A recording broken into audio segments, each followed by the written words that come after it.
We are continuing. It's Saturday morning. I don't have any design meetings today, so we are going to do some Eberron adventure design work. So this is the cover that I built. I'm checking my signal here real quick to make sure I'm flying straight.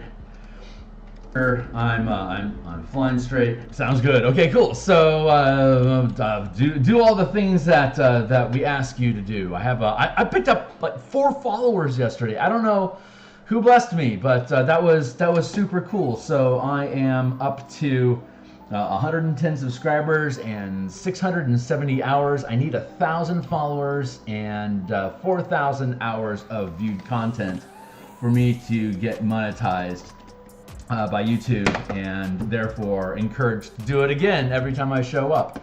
So please like, subscribe, share.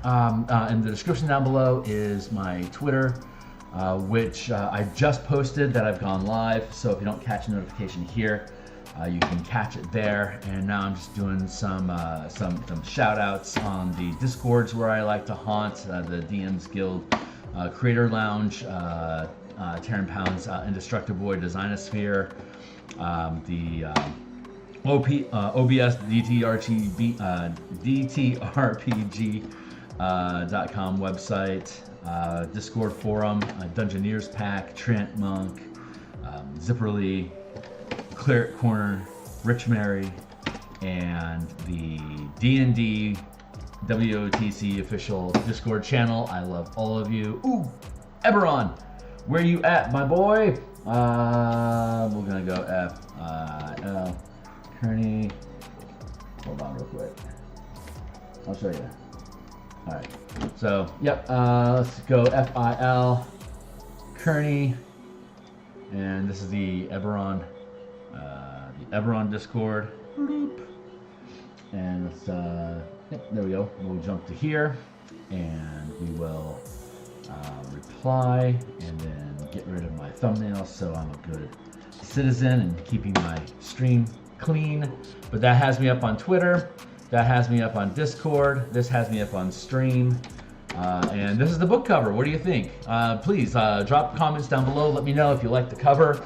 The comment that we had was that it didn't have enough punch and image recognition, so this is 12%. This is the true size that it would appear on the DMsGuild. So let's go to DMsGuild real quick and DMsGuild.com. You can see here's the size of book covers. Oh, neat. There's a bundle. Right, I don't have to jump in on that one. CE's done. So here's the size of my book, and we'll line that up. See, about the same size. So this is how this cover would look. Where'd we go? Where we at? Oh yeah, that's what we're doing. Yeah, so this is how the cover would appear on the page here, and here's the competition that we have right now. I mean, it'll probably look more like this. This is the actual competition I'm shooting for right here. Most popular books. So here's the quality of cover content that we see for all these platinum, mithril, adamantine book covers. So that's what they look like, and this is what I'm offering. So I personally will hope that that is as eye-catching as, say, Puzzles and Predicaments, which had a really cool Ginny D channel call out. God, the Discord kids are fun. It's a good crew of folk. So check out DMsGuild stuff. They're worth your time. But I have arrived. Kicked open the door. Hey man, how you doing? So okay, yeah. So Tyler, you've been on board for the ride for a while. Does that cover look good to you? I'm trying to call that done, but I want to make sure I had feedback from folks to make sure that it read cleans. But that's the like I've been yammering about. That's the thumbprint size of the cover, and then here's how large it would be. Let's click into that. And yep, still same size, but if you click on the full preview, they don't give you the cover. Do they give you the cover? Nope, they don't give you the cover, but I will. So here's your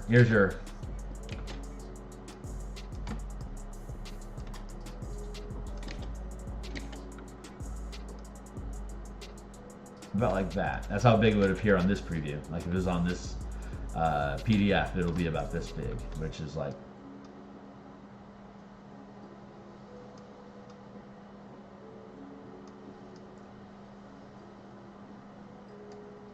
So that's the cover. So anyone drop in comments if you like how it looks. The Eberron could be a bit bigger in the home screen shot, but that's it in the home screen. It came across as a good picture. Cool. Well, I really appreciate that. Thank you. Okay, so you're saying I could make the Eberron and keep and the DMsGuild larger as well. So that's fair. I'll fiddle with the sizes a little bit. I think I want to do a little bit more front brush work anyway, like fill in some gap over here. I wanted to keep a smooth line across there, but I might be able to tough this out a little bit. I just wanted to fluff up that foliage a little bit. Anyway, so thanks for the feedback. I appreciate it. Anyone else that happens to catch the stream, let me know. I would love to get more consensus that the cover is good to go. Okay, when we last joined our team here in cartography, we were having a challenge because the DPI I had on the map was 300, and we've now since then got a little bit smarter. This is the first official professional cartography project that I've done. Is that right? Yeah, I've never done cartography for pay before. No, that's not true. I do world maps. Like I'll do painted world maps, but like actual dungeon hex crawly, square by square stuff. This is the first one I've done. So I had a lot to learn, and I've learned it. So I know that I can work with a 2 pixel wide border. And so when I go through and I use tools to cut these pieces up into 10-inch chunks, that I can easily do that by just setting my line there, and I can build with this, and I can just line text in how large the box needs to be, and each one is 100 pixels. So for that, so if I have full opacity, not bad. So like this is probably like if you're on a VTT, you're probably not going to be closer than this. More likely you're going to be more like this. So that's plenty of line. Oops, let's go with a 2 here. That's the same width as the lines on the map here.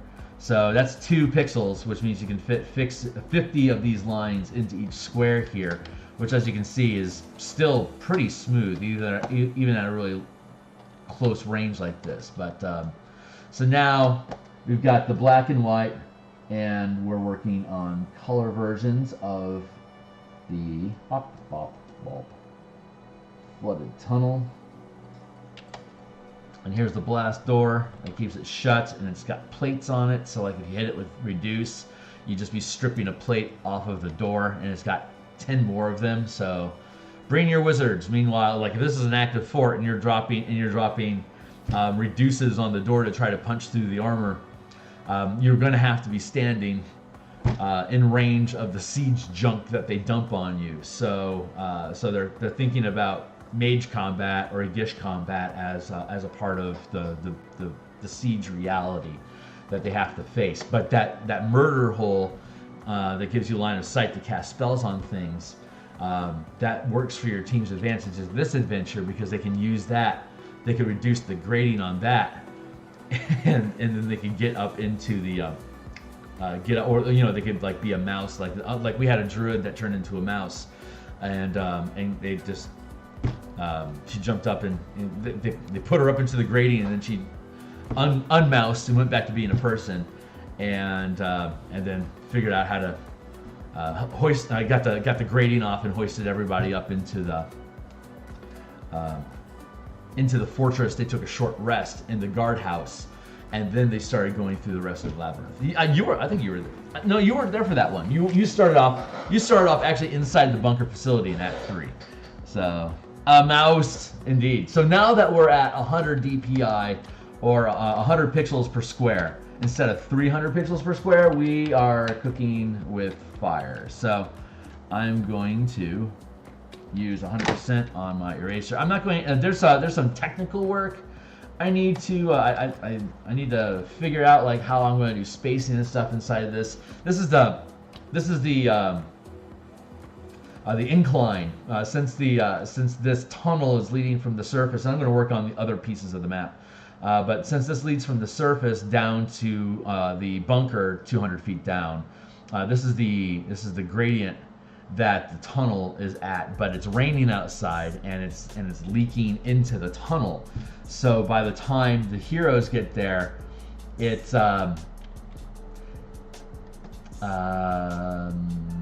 this is the water line that they're dealing with, and this is 20 feet at the yeah, this shouldn't be a straight line like this. This should actually be an angled line that 1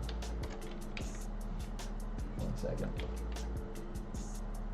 I need more coffee. But the incline should actually be like that, you know, up here. So this is what the incline is supposed to be like. So by the time you get here, this is where the grading is. So when you get here, this is the 20-foot mark right here. So that means there's about 2 some odd feet between the top of the water and the grading that they can either, you know, misty hop through, or there's a grading and then there's a metal plate over it that keeps you from being able to just see through unless they open it up so they can drop, you know, spells and murder on you. But way over here, it's this is where the puddle starts. So there's a line of water that's coming down the tunnel, and it's a 600-foot long tunnel to the fortress entrance over here. So this is the rest of the tunnel that this is an extension of, and this is the incline. By the time you get this far in, about 200 feet, about 400 feet down the tunnel, you start hitting the water mark, and then you got to figure out, well, how are we going to swim through this stuff? Well, if you do, there's undead down here. Drowned assassins specifically, how suitable. But if they win that fight, and if they don't go up through the trapdoor, they can go through. This is a dead end, which is a trick, because it's a metagame trick, because we know this is the edge of the map, and they don't know what they're going to encounter. So if there's options to go right and there's options to go left, and they're thinking about, well, this is the edge of the map, and then they're thinking, well, we should probably go this way because that's probably where the rest of the map environment is going to be at. But that's not true. This is what leads to Act 3, Room 12, which is the flooded pits, where the Alti-Otiug and the strangling vines and the roper and this roper and the black pudding and all the undead, like that's like your ultra aggression course. But they're gonna go this way because they're looking for the adventure, and that's just gonna have monsters in it. So if they head this way, they're gonna get ambushed by. It's a trick, basically. It's a trick trap that, you know, you don't spring the trap. It's just you turn the wrong way and then bam, you walk into a gelatinous cube. So, oh crap! It's so difficult to see gelatinous cubes underwater. So that's fun. But if they're smart. If they outsmart me, then they'll go this way and they'll immediately transition into Act 3, Room 12, and they can harry on to the fortress. So that's like a quick path. The DM could just choose to not allow them to know that this left-hand path is an option if he's trying to railroad them to the fortress, to the final battle. This is an easy way to do that. Just to cut off the other points of access, like make this the only path out and just wall off the door that leads out of Room 12, wall off the drainage that leads to Room 1. The DM can just drop in blocks of wall to guide them to where he wants them to go, and he can later on open them up as secret doors if you want. So there's a lot of fun ways to steer the encounter around. But I like the metagame trick of this in particular. I just like screwing around with them. And that's funny because it's something you can just wall off. It's like you can only turn right or you can try going up, and both of those lead like to the same, like right next to each other in the third map. So anyway, so that's what's going on there, and so I'm rambling, but you know, this is all promo crap anyway, so it's all fair. There's the outer entrance here, so I don't want to work on the outer entrance. Actually, what I want to do is I want to work on the top side fort. This is what I want to work on today. So just because it's there's math and stuff I still need to figure out with this, and I need to have a connecting tunnel, which means we're going to have to end up making this map space larger to have all that fit onto the same VTT. And then I have to look at, well, how am I going to break this up into 10 square chunks? And honestly, that's a lot more grindy math and noodling on stuff than I can just freely yammer about, like I can if I'm just doing art. So I'm just gonna do art. That's where we're going right now. I were able to just shows the good of a DM. Acid damage making them a perfect monster pair with jellies. Hey, that's a good tip, man. I did not. I'm not up on my 5e golem mechanics so much. I just improvise all the monsters that I have. Like I maybe flip through. I mostly go through monsters on D&D Beyond to get tokens when needed. But for the most part, I just make up. Like I reference a lot of stuff in my library from 2nd and 3rd edition, and some of the stuff in a bit of 4th edition. But I didn't spend as much time in 4th, which is a shame because it's pretty well known that 4th edition is the best DM-facing content of all the editions beyond. Well, the 1st edition, like the red box, has a killer intro for players. But for DMs, I would say 4E is by far the best. Is the best DM-facing product, and I can probably say that a few more times, but I'm not gonna bother. So we're gonna box all this stuff up and go with line, and then I'm going to duplicate that layer. I'm going to hide that one. I am going to merge. This is how Phil backs up his work inside the document. I've got all these individual arts that I have as separate layers. I'll put them into a group. I'll hide the group. I'll duplicate the group. I'll merge the group. So now it's just one layer that I can cut through in one go. And then these are the dots for the different locations. So I wanted to drop this all into the same line so that I could go through. I don't think I'm not quite on board with that line stippling to represent the water, because I feel like it looks more like grass than well, it's at an angle. I'm just not satisfied with it. So I want to fix that, and I just wanted to go over all of these things. So I'm going to duplicate this layer. I'm going to drop this one in opacity. I'm just going to run over the whole thing again. So I just want to clean up. This was a rough sketch. Now we're doing serious business now, and we're going to truly build this thing. I also want to make sure that's lined up properly. So I got these little square grids down here, and it looks like there's an argument between. Oh, no, that's just a crack. So I need to get this guy lined up so I can. Oh, I see. You are the wrong resolution. Okay, that makes sense. I'm gonna go like this. That should fix it. Let's see if that's lined up now. It's better. I'm not quite there. I bet that did it. There we go.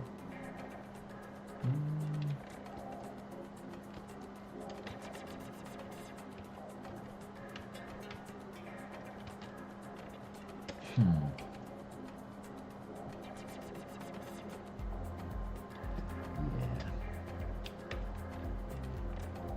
That guy's still roughly finished. There we go. That's lined up.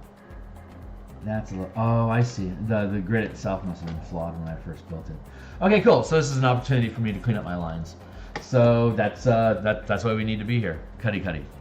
Let's see. Okay, so that's still mostly lined up. I'm gonna drop that opacity a little bit more so it doesn't annoy my eye while I do this paint over. Let's see, how do I want to do that? That's 2 pixels. I think I want to go up to 4. Let's see how 4 sits. Yeah, that's a good line weight.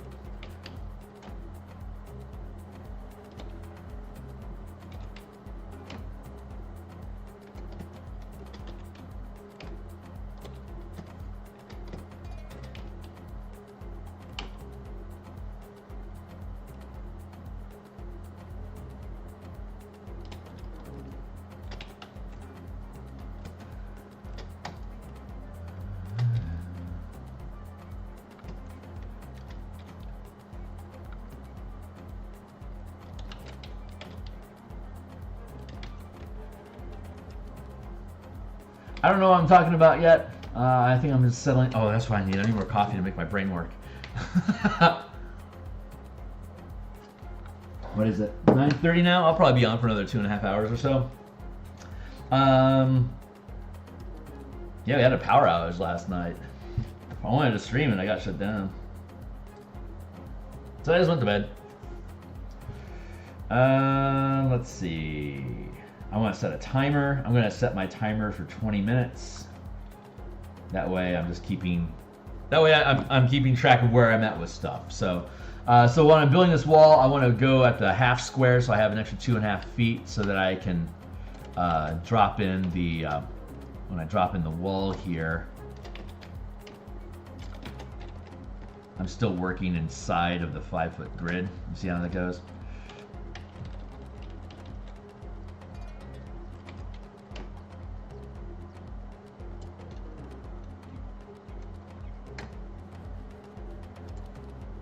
There. That sets up pretty. Is that the same width? It should be the same width, but it probably isn't. So let's go ahead and actually do as much as I need. Copy, we'll paste, and then we will free transform, and we will flip vertical, drop this down. Let's see how good I am.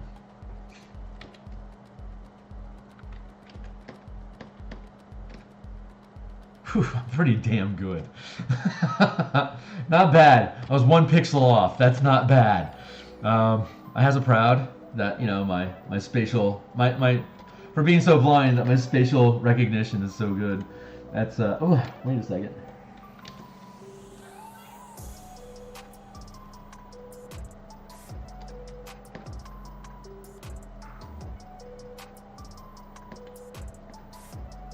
Yeah, this is the right one to do. Here.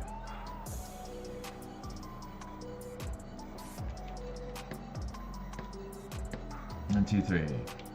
No, it was 3 pixels off, but still. Not bad. Alright, cool. So there's that, there's that. I can keep this as a... See, I can keep this as a ruler. So, I should actually take this, building templates with it, stretch that out until it hits the line there, and then run that way. That way I've always got this for a frame.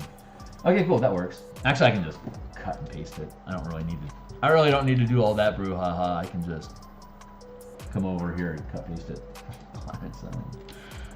I'm figuring life out together. I like this music. Epidemic, man, I am a fan of Epidemic. 1, 2, 4 pixels there. 1, 2, and 2 pixels there. There we go. And there. 2 pixels, 2 pixels.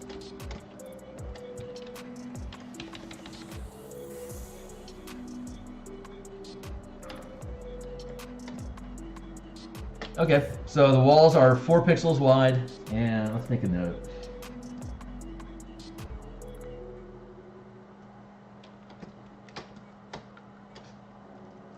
We're going to go with scale.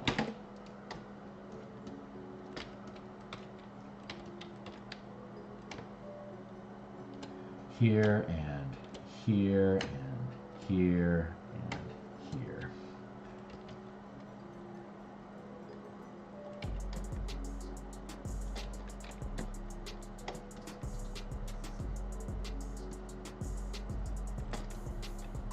Oh, I locked up. All right, let's hit Control S and then relaunch.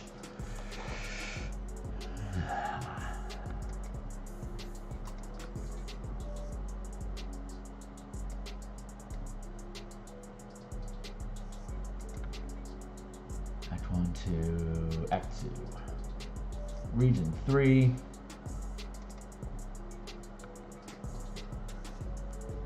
There. I'm like, oh, I want to just do art. I don't want to do any technical work. And I'm all like, how are we spacing this stuff out? I'm numbering at it. I am the worst. Why am I not? Oh yeah, that's why. Let's delete that.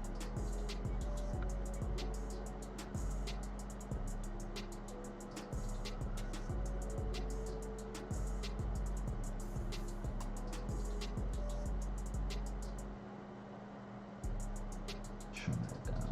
All right. Oh, that's what we were doing. We were working on the scale thing. Let's go back down here to scale. Move on back to square.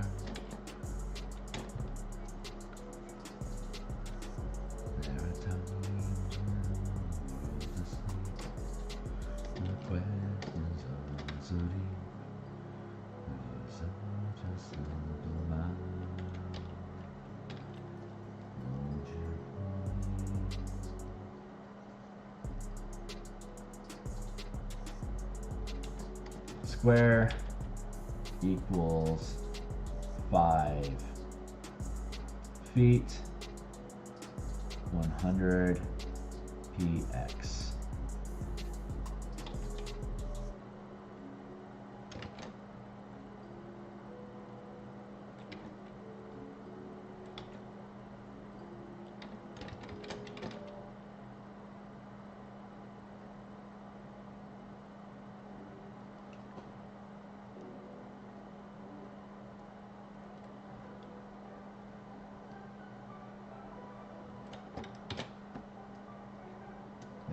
Reference for my own art, and then I can get rid of that pixel reference later on. So if I get lost of like what, like if I step away from this, move to something else, then I'll be able to go back and self-reference myself there. But that square, having that square there, I'll trim that down so it's a 1 pixel wide square that sits inside of the grid square, and it says 1 square equals 100 pixels.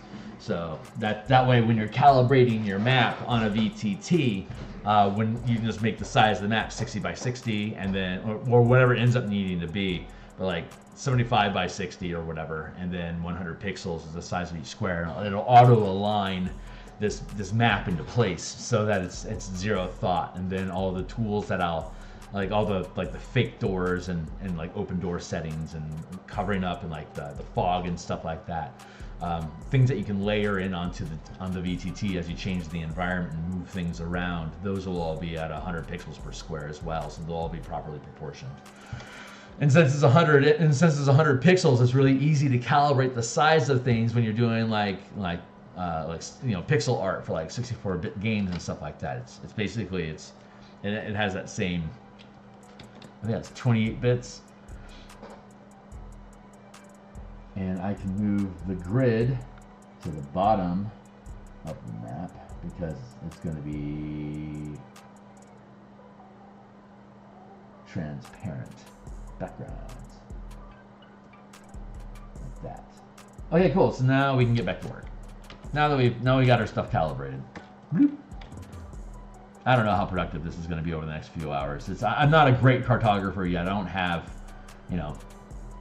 20,000 hours logged in of cartography because I always just BS that part of my DMing experience. Like, I don't invest time in maps as a DM, only as a professional, which is why I think I've avoided it. As I don't have a lot of geometric precision in my art. It's all kind of more of sketchbooky and organic-y stuff. It feels just off.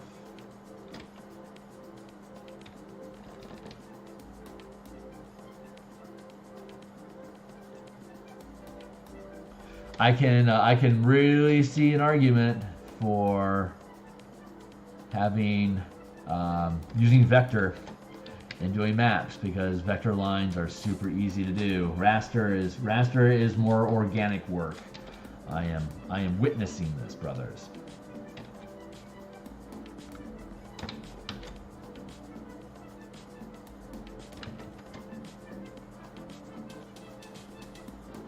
And I can tell my screen is off kilter because my face isn't, like, if my face is on screen and like you can fairly see me easily, that means that I'm holding relatively good posture in comparison to which I will do.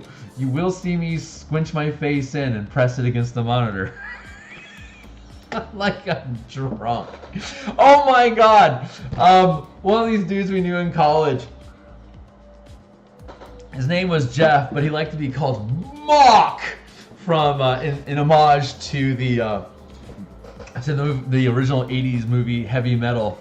The main bad guy in that movie, his name was Mock, M-O-K, hardcore. Anyway, Mock was a legitimate mathematician genius, and he would do like I don't even understand the level of math that he was at. It was like astrophysics and shit. But he would go out and get smashed drunk, and he would just have his head laying on the book with a pencil in his hand, and he would just be writing out equations.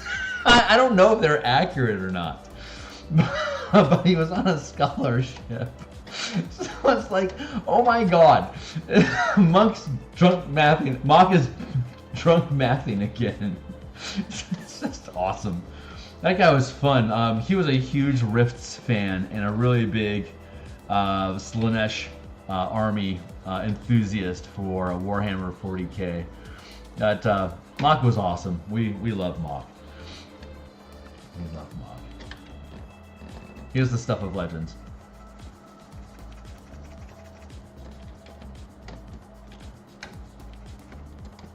Mock. That guy.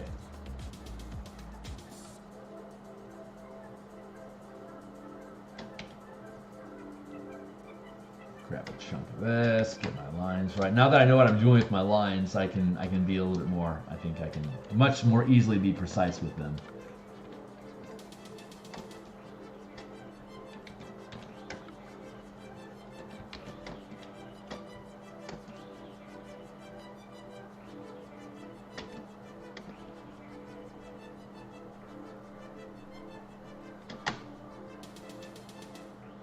Space a bit.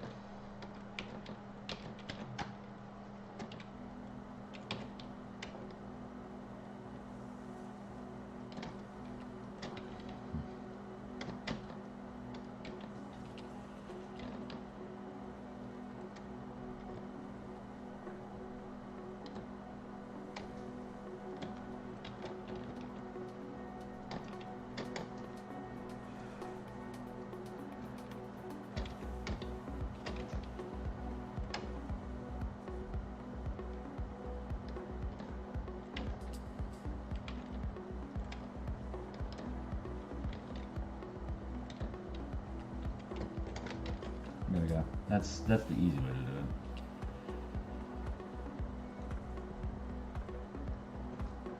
Stinker, what?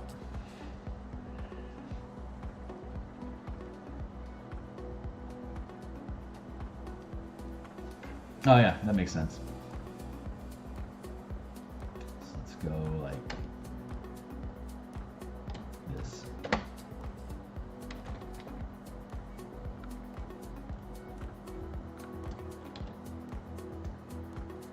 Drop the opacity there.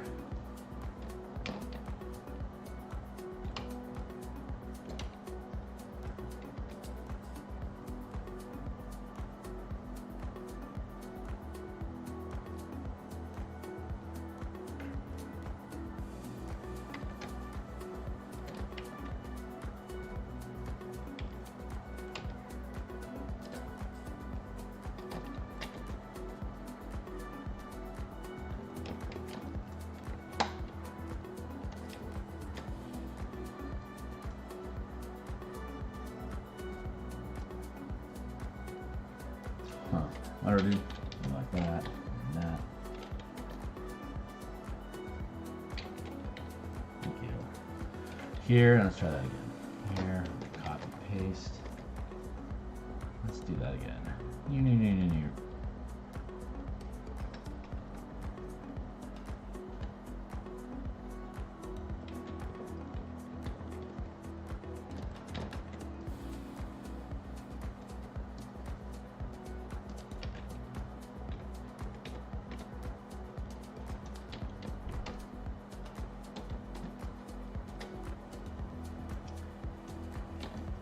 There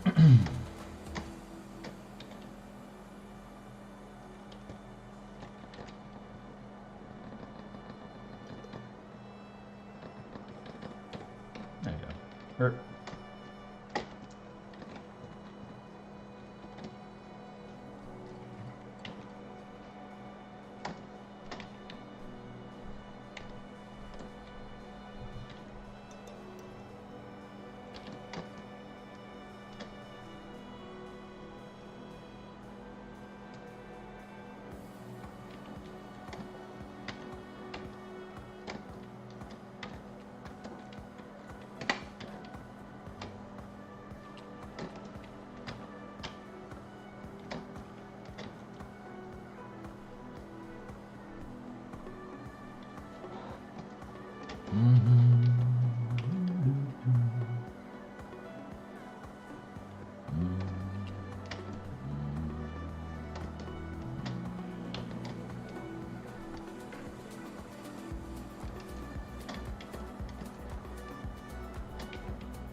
All this stone is corroded from being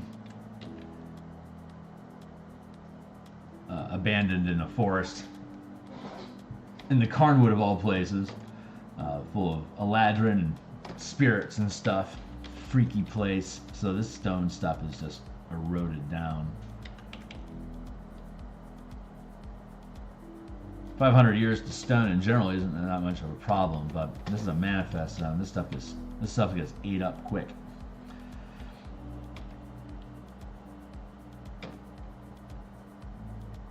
Like there shouldn't be this much erosion only after only 500 years. It's stone is sturdier than that, but I like being able to age it artificially because it's inside of a necrotic manifest zone. It being artificially aged just feels appropriate. It's a subtle detail that I don't really expect anyone to ever really pick up on, but they were like, why is this place so beat up? If it's only been 500 years, someone that knows anything about Mabar may make the quick connections like, oh. And I hope they do. It's like a little Easter egg sort of thing. Plus, it's just it helps me with the narrative of how corroded the place is in general, which I will continue patting myself on the back for. Not right now, but later.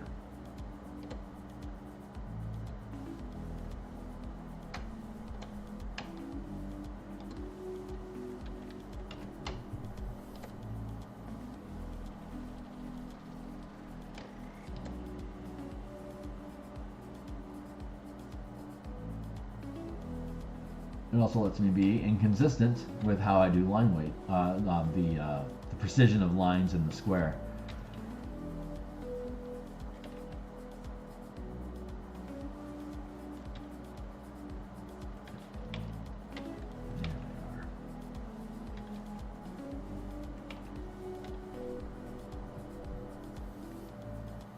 Like when something doesn't sit directly on a grid line like that, and you're like, how wide is it actually supposed to be? It's like, it doesn't matter because I'm corroding it.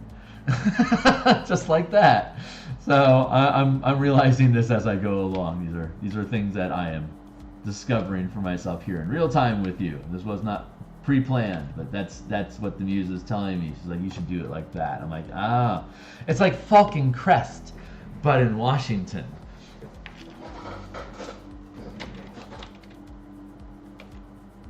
In case there's any Charlie Wilson's War fans out there. That movie is genius, by the way. I love that movie. Gal and I have watched that. We don't even know how many times, but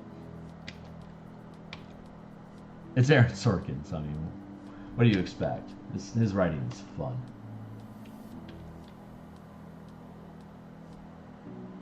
I think Cabin in the Woods is on Netflix right now. That's a fun film.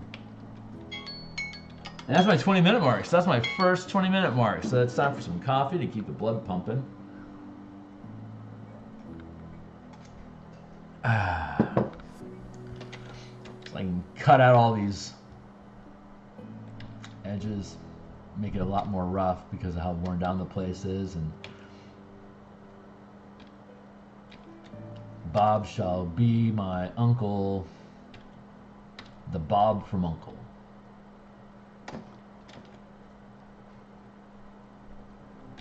Not how stupid I am right now. Forgive me, please.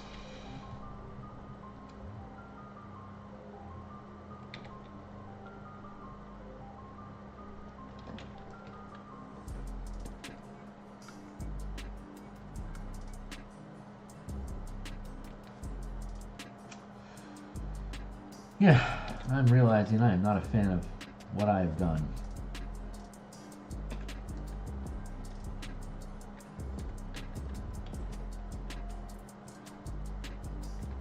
See, that's me leaning into the monitor. See, I'm slowly leaning in.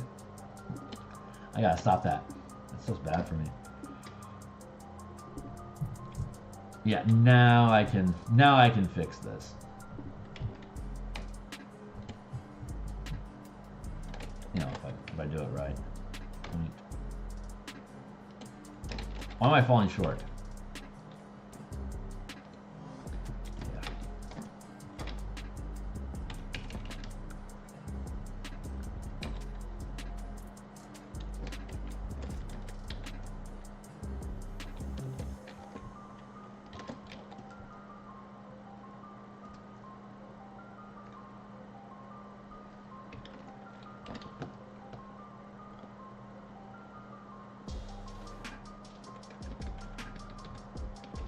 That was a much easier way. Thank you, Muse. She knows what she's doing. She is by far a much better artist than I am. I am just an ornate mouse clicker tool that she wields from on high through my soul.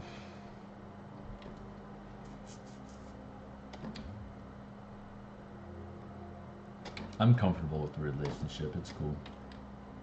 I feel like this is off though.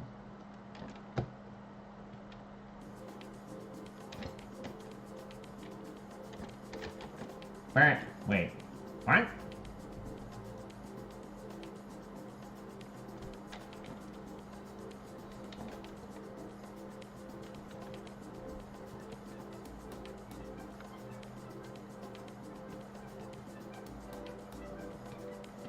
Yeah, I'm sensing shenanigans here, but whatevs.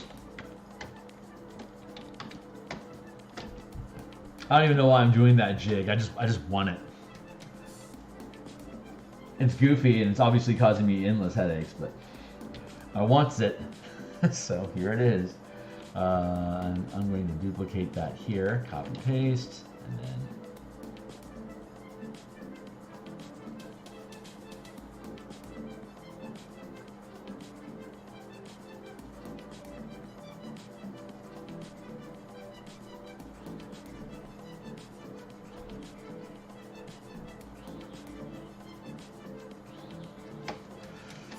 yeah, I like that. That's cool. And then we can here. Fun. I love this. I love this map. This adventure was so much fun. At one point, this camp over here was going to break off of this map and make us little token pieces. But there's a cart that was here, and they took the cart and they took over here and they pushed it down. They pushed it down this rubble, and then they took it down from the rubble down the tunnel, and then they took the tunnel, and when it hit the water, the cart started floating.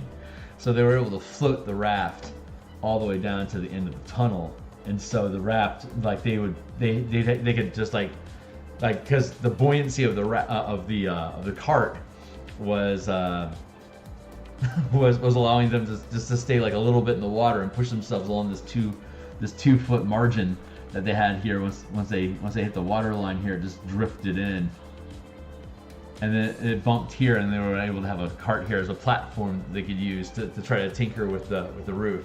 This was before we decided that we should have undead in here, because like if you're gonna do that, it'd be awesome if a bunch of undead just tipped the cart, so it dunked everybody, and then they started attacking them and stuff. That's fun. That's just fun adventuring there. But that's the funness that I am reveling in currently.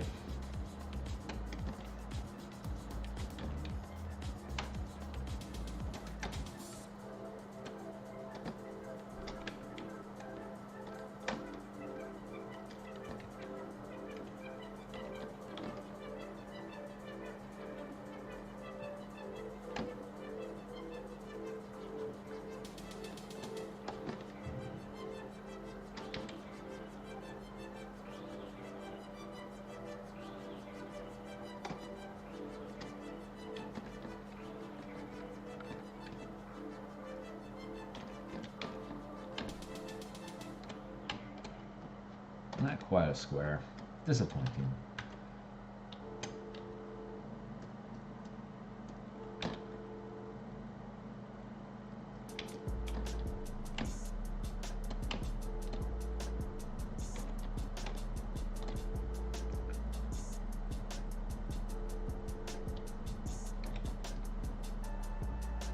Don't mind me, I'm just futzing around some more. I guess I could just get to a point where I'm like literally counting the pixels, but for some reason I want to, this is a hill I've decided I want to die on right here, to figure out how this mathy stuff works. It's a fool's errand, I am well aware, but I wants it.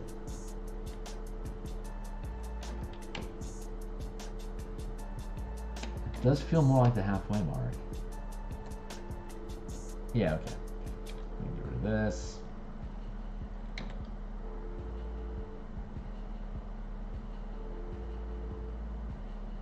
Do this again.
There we go.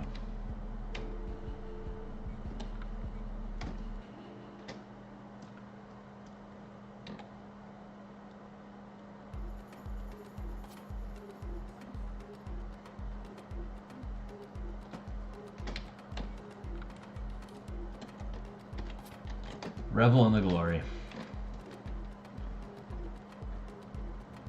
There we go.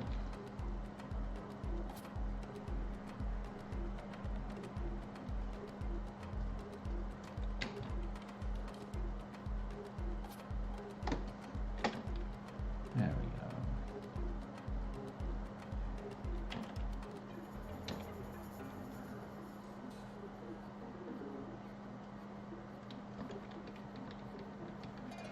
Fine, we'll do 2.5 feet. It's much more easy to monitor there, or measure. I mean, I don't know why I fought it so much. I don't know what I was thinking, but here we are.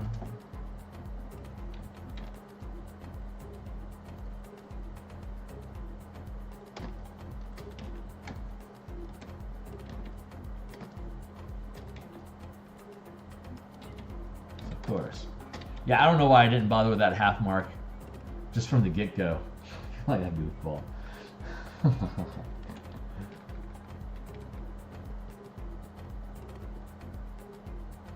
That is not the correct way to do this, sir. Try again. All right, we'll go with the box.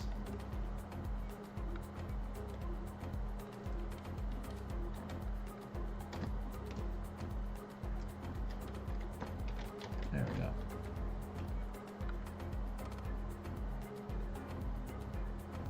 There. It's good. Good. It's good.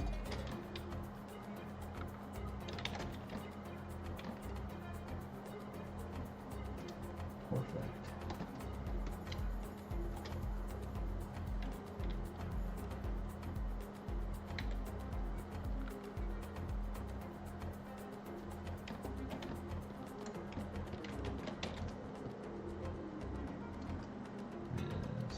Flip particle.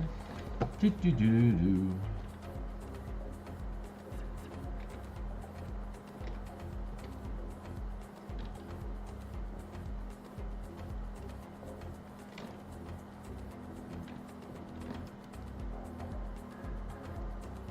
Good.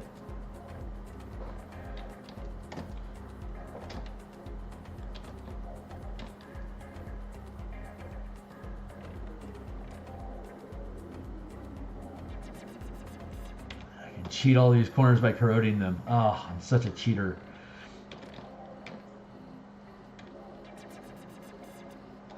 I am so happy to be back in visual asset production. I've still got I still have some changes.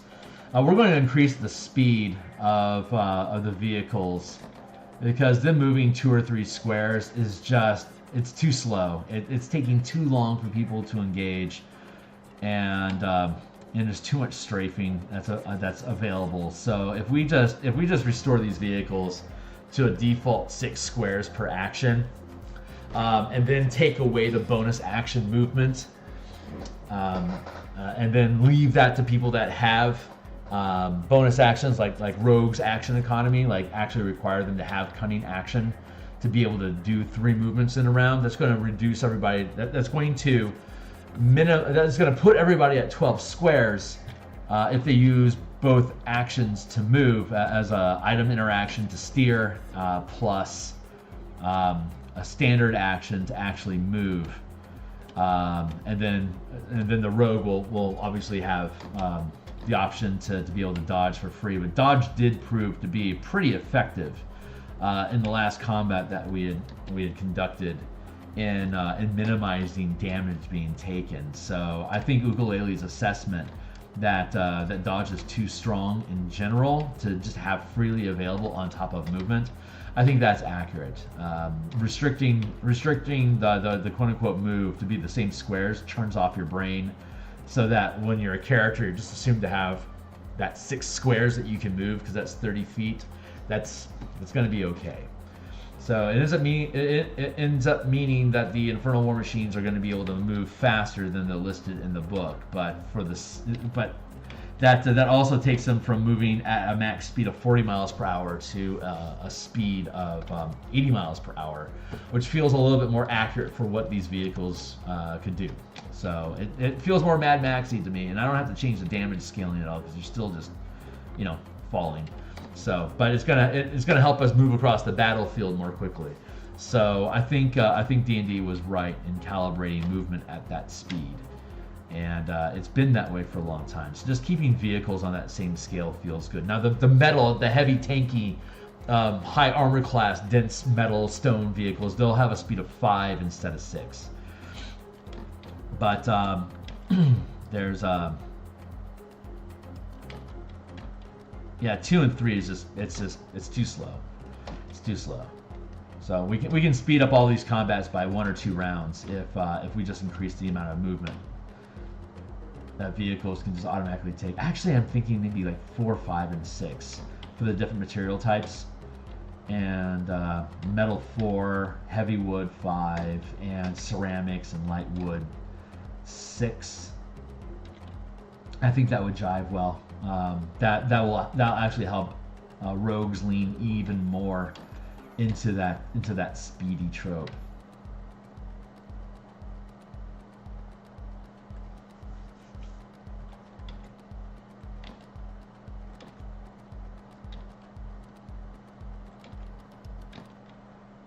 And infernal flying machine, the infernal machines can have the same speeds, and that go with that, which would put them at like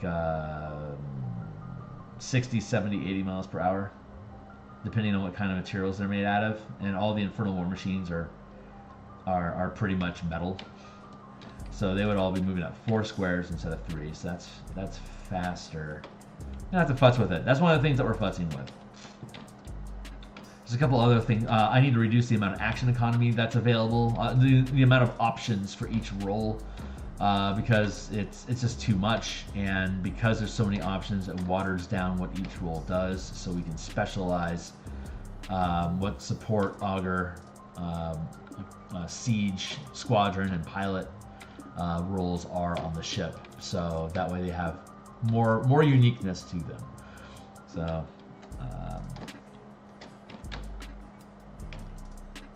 Yeah, that's coming.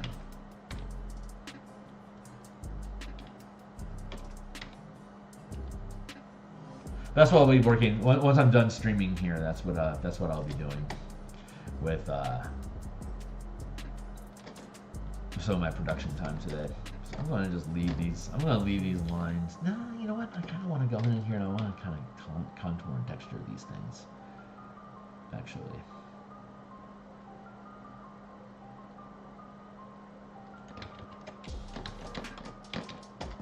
Better off as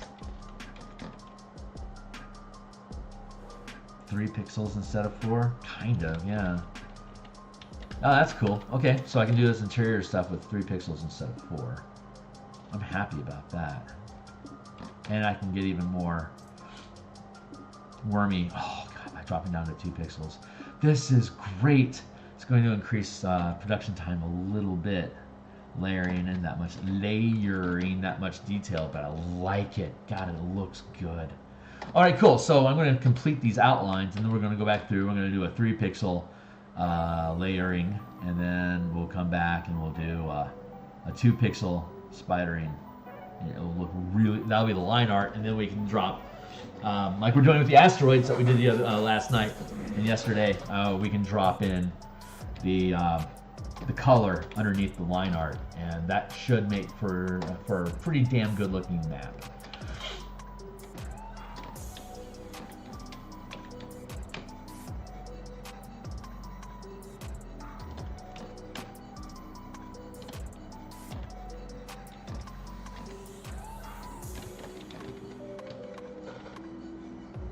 Now, I know that stuff takes a while, and it's probably going to end up being released slower than I want to, or what I personally promised myself, but I'm absolutely going to be thrilled with the results. I'm already thrilled with where it's at.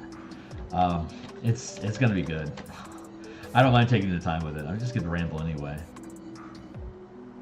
It's not like I really have any real priorities in the industry right now, other than just getting stuff done and respecting other people's time.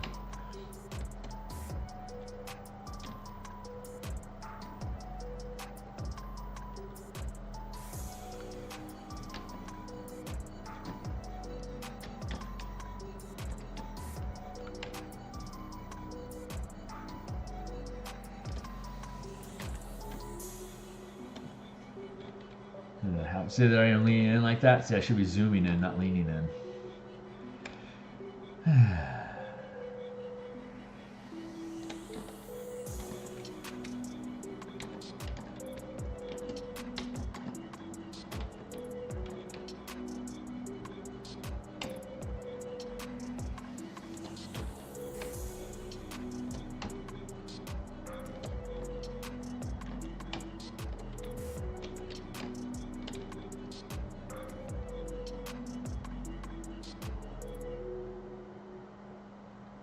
So 2.5 feet thick worth of stone. That's 1,000. This right here, that's 1,000 hit points of damage that thing can take right there. It's 30 hit points per inch. And 2.5 feet is 24 is 30 inches. 30 inches times 30 hit points per inch is 900. So we just round up to 1,000. So 2,000 hit points per 5-foot block of stone. Anyway, that's what all the mechanics inside of officially printed D&D, like WotC stuff. When it makes mention of walls, it's typically 30 hit points per inch. So yeah, we get to do another run. And good. We're looking good.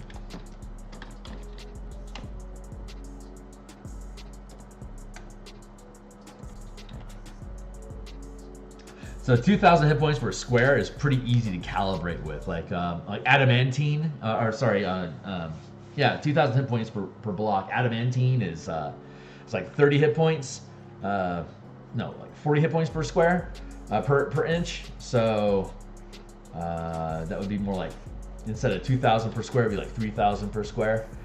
And then like wood, instead of being 2,000 per square, can be 1,000 per square. So you have your materials calibrate that way. So for like planets and stuff, when you're calculating, like if this is a planet that's filling a 10,000 mile space, right? That 10,000 miles, that's 10,000, 1 mile, 1,000 miles, and then 100 miles, and then 10 miles, and then 1 mile, then 500 feet, 50 feet, 5 feet. That's 7 times the scale. That's 7 times 2,000 is 14.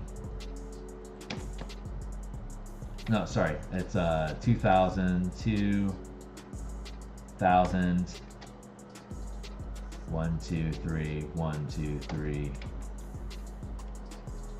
20,000, 20,000 million, 20 billion. So the planet Earth has 20 billion hit points, is basically how that paces out, because Earth is 8,000 feet, is 8,000 miles diameter. So it fits inside of a 10,000 foot square, which roughly, you just round up, it's got roughly 20 billion hit points. So the planet Earth has 20 billion hit points. There you go.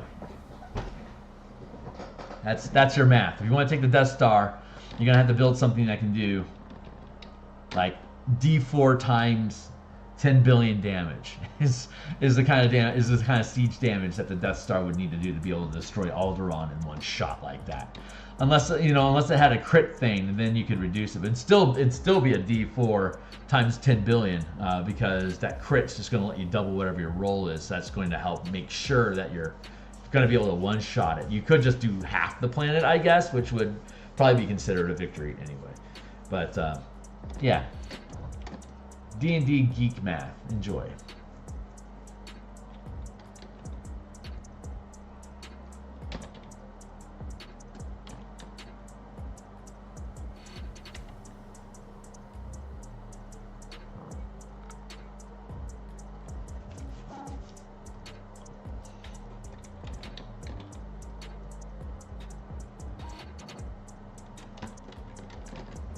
There. There. I think I can be more aggressive in building these things now that I've got a better bead on what I'm trying to do.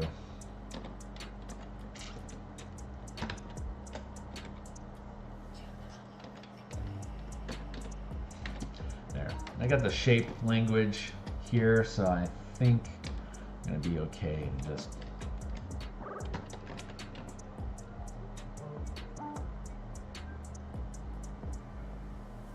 start slamming shapes into position. Oh, I like that. That's cool. Let's see.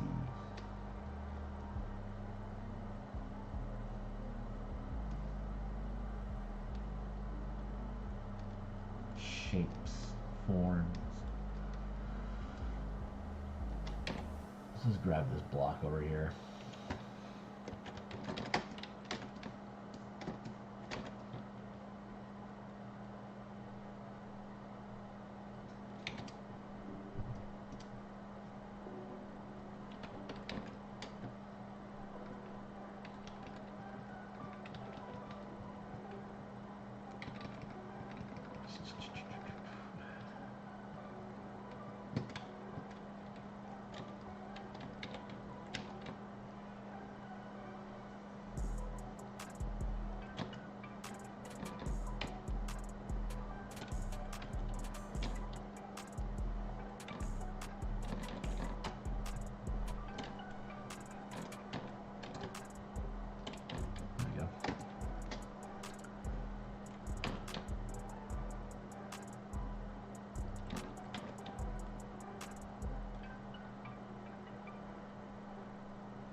All that down. That's productive. I like doing that. That's fun.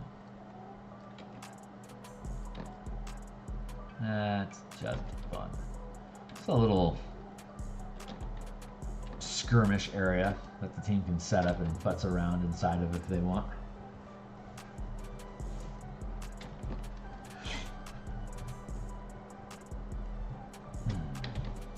Grab that again. It's a super useful shape.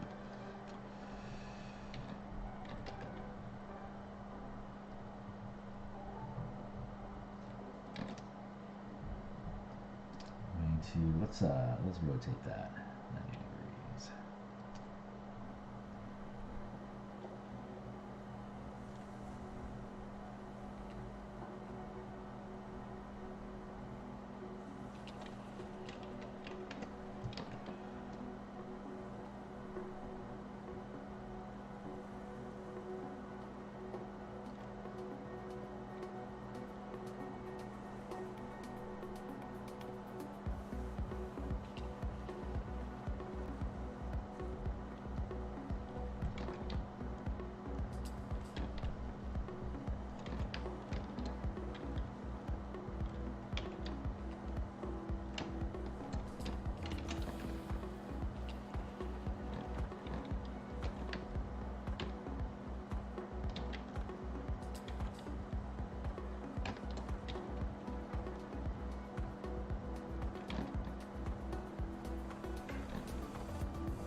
That down.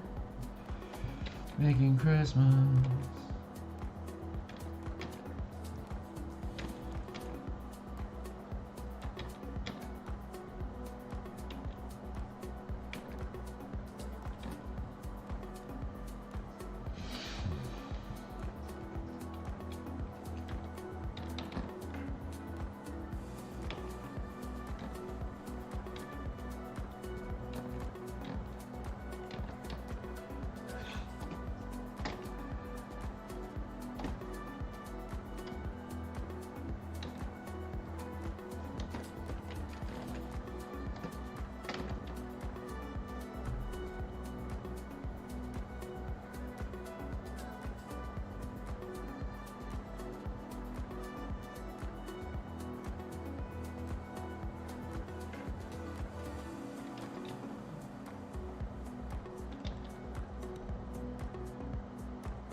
Just the whole thing. Let's just grab, paste, and then let's free transform and flip it vertical. Right to there.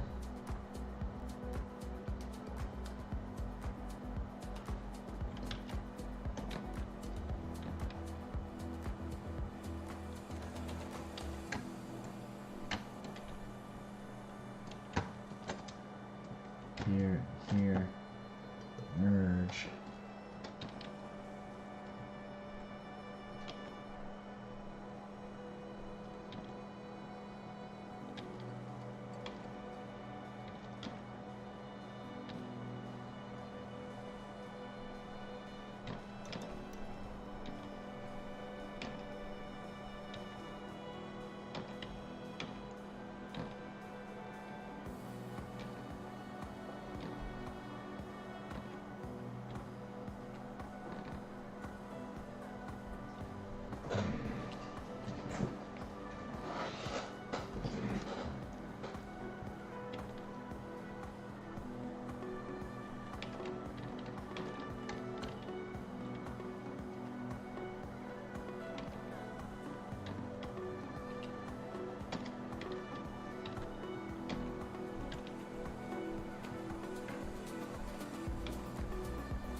You know, when you're creating a corner, you have to sink into the space instead of curving it out, because they wouldn't have built it curved out. It's like that curving. That's foolishness. There we go. You have to cut that stuff inward if you're going to affect a corner. You always have to take away. You can't just curve into it, because that's actually adding into the architect, adding space into the wall. Like you would have had to specifically. You know what I mean. You know what I mean. And I'm squinching my face in again, so see, like I did it there too. You gotta be smarter than that, Kearney.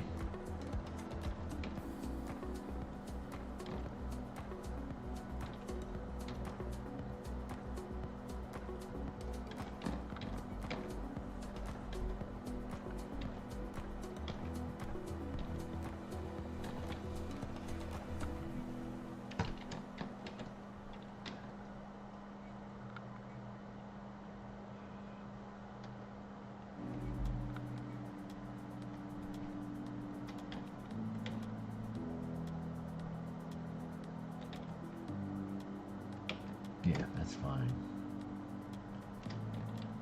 Also fine. Fine.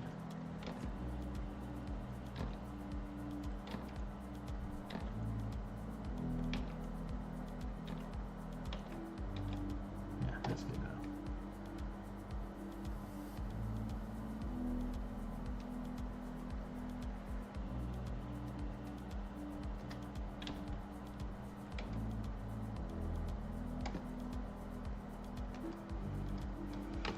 So far, so good. So what?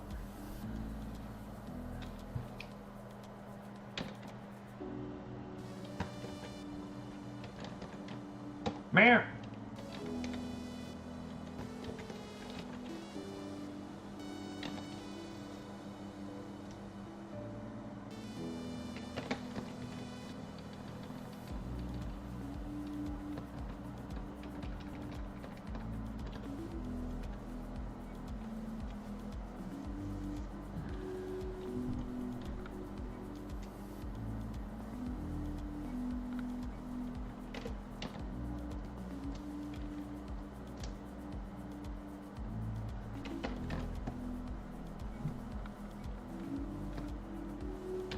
And I'll have to make sure that the rest of the architecture and the cemetery and at the topside fortress, I'm gonna have to make sure that's all similarly calibrated to the half square. I think I have those already set that way, but I need to make sure.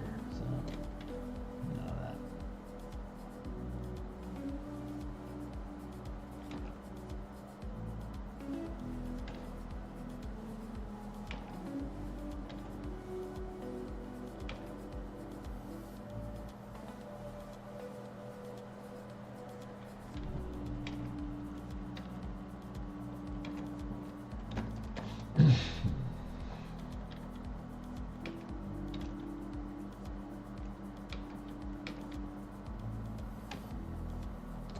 Sound like Cascade.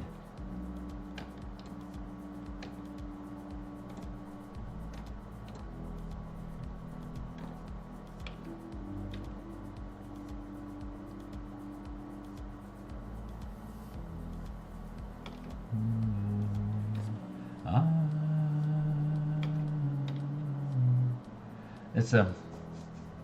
Now I wanna take you down, and we're gonna take it tonight. However that song is, I think that's Deadmau5 and Cascade. This is like almost like a digital Muzak slowed 50% version of that song, but it's there. You hear it? That's so funny. I'm really digging this. I'm glad this is in here now. I wonder how much more music in these stream services or like Muzak versions of EMD. That was clever.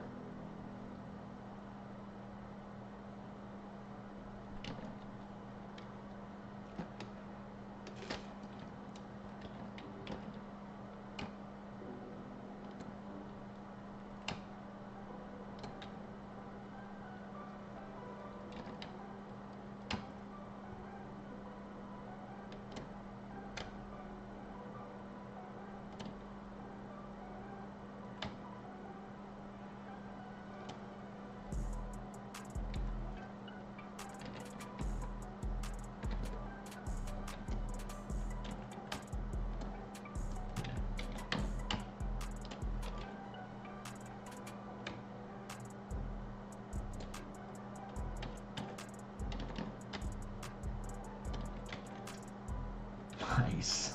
Good eye in, Kearney. I'm also particularly good at navigating three-dimensional puzzle spaces like Doom.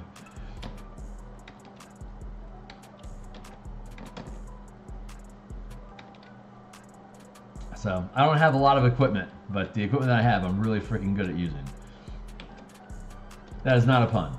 I'm talking about my eyes.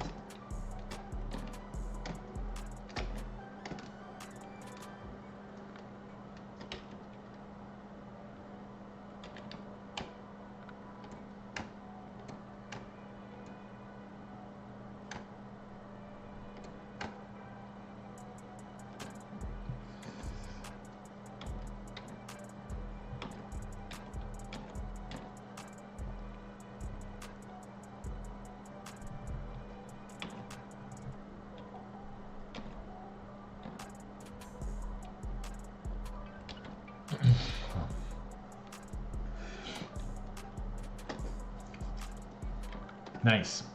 Pretty clean. It's a good combat area for you to be able to move around inside of.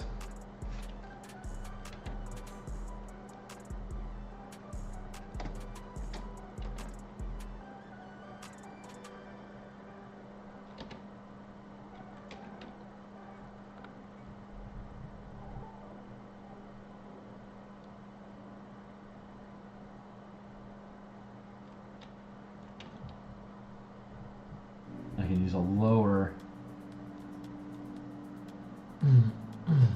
Yeah, I can use a smaller pixel, like a 3 and a 2 inch pixel, or a 3 and 2 pixel brush in this area for that mess. So the 4 pixel brush, I think we're doing fine with this size, and then we'll drop to 3 for all the structural stuff, and then we'll drop to 2 pixels for the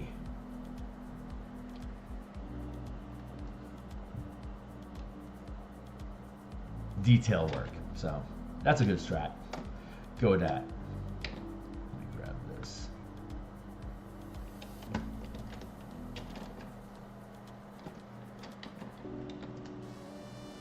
Free transform equals flip vertical and counterclockwise 90 degrees.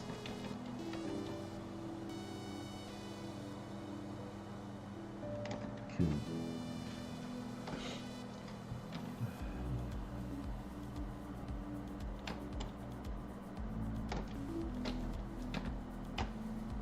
Brr.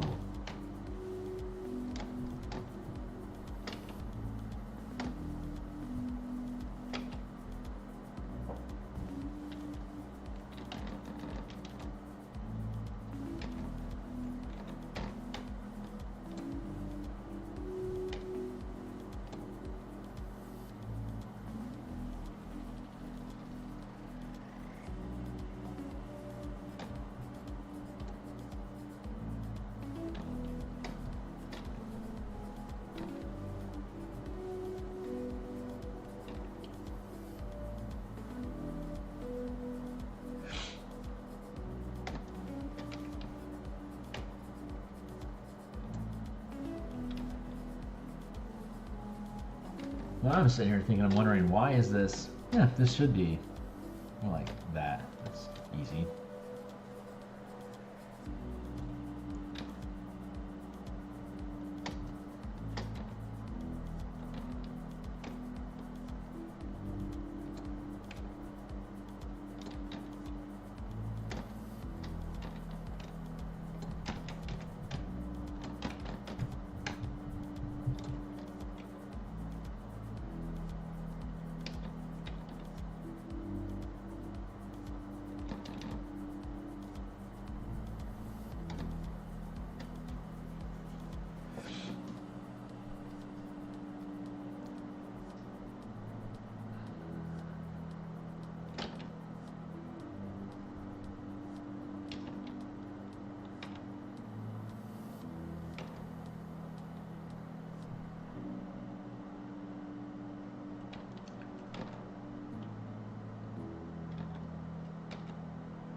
Just gonna crud the whole thing.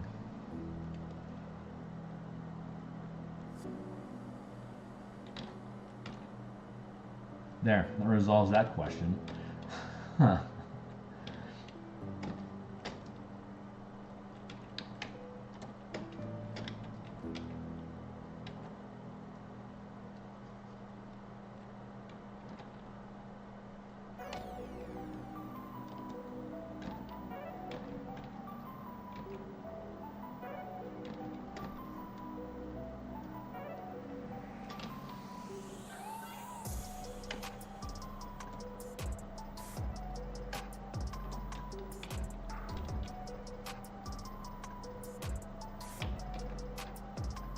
I'm gonna listen to some Front House or Diffractor later on. I haven't listened to any Witch House in quite some time. I don't think there's any on Epidemic like Gucci and Front House or Diffractor is another Witch House band that I like a lot. You can argue. I've heard the argument that that Purity Ring is Witch House. I love that idea. That's so funny.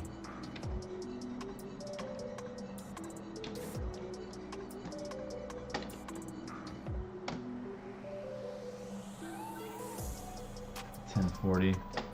Where's my timer at? I should have a timer going, man. Where is it? 10:41. There we go. Timer's going again. Just posted a link to a map I redressed over. My DM drew it, but the picture sucked, so I edited it. Right on. Are you asking me to take a look at it specifically? Because I mean, I'll happily check it out later on, unless you want me to give it specific attention right now, which I wouldn't mind taking a mental break.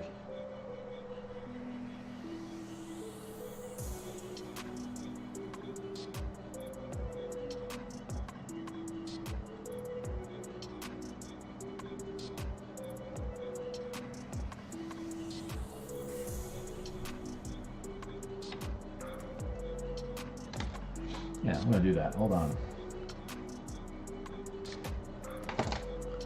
I'll check out your stuff here real quick. I want a mental break anyway, so I'm switching my screen so that my browser activity is unviewed. Give me a hot second here. I want to hop over. Where'd you put it?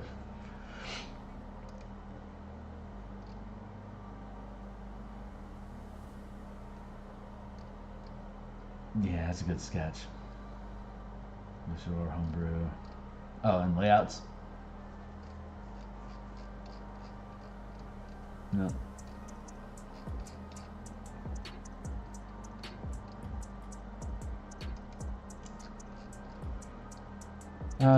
D&D General, maybe? Oh, fun.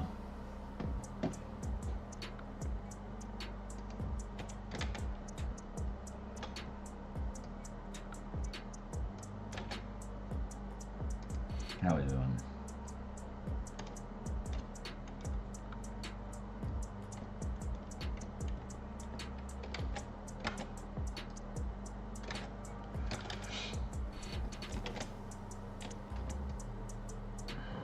Let's see.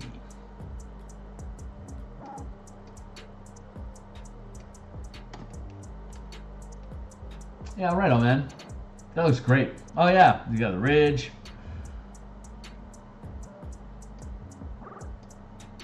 Like some sort of fortress thing going on over here. Silo. Yeah, I'm digging it, man. That's cool.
almost ready to get into some detail work here. I am happy to hear that.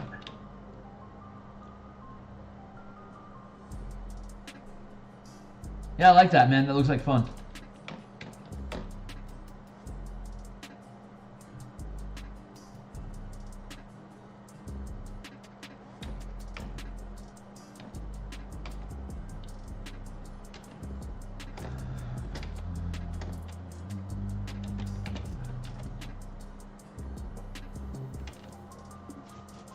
Okay, so now that we've got, this is our basic structure. So getting rid of that, here is our basic map outline for the little maze that folks can run. Like if you want to do like a little skirmishy thing, if you want to do a little run and gun, you can do that here. There's the drain, this point right here specifically, this is a drain that leads to here.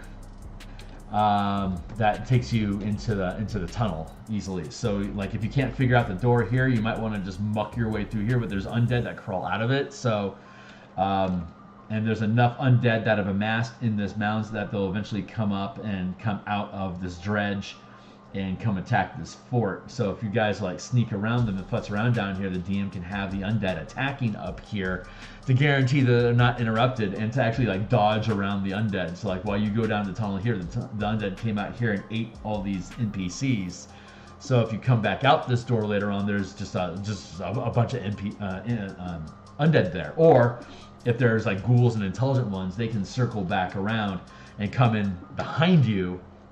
If you're here and you're having an easy time with the drowned assassins, then a bunch of ghouls and undead can dump in from outside back in here and curve back around and then sandwich your characters if they're having an easy time, if your DM wants to do that. So what I'll do is once this is completed, I will pick this up and I'll drop it back down in this map, and I'll have to space this out. So this is the end of the tunnel. This is the front of the tunnel, but the full tunnel from door to door is 600 feet.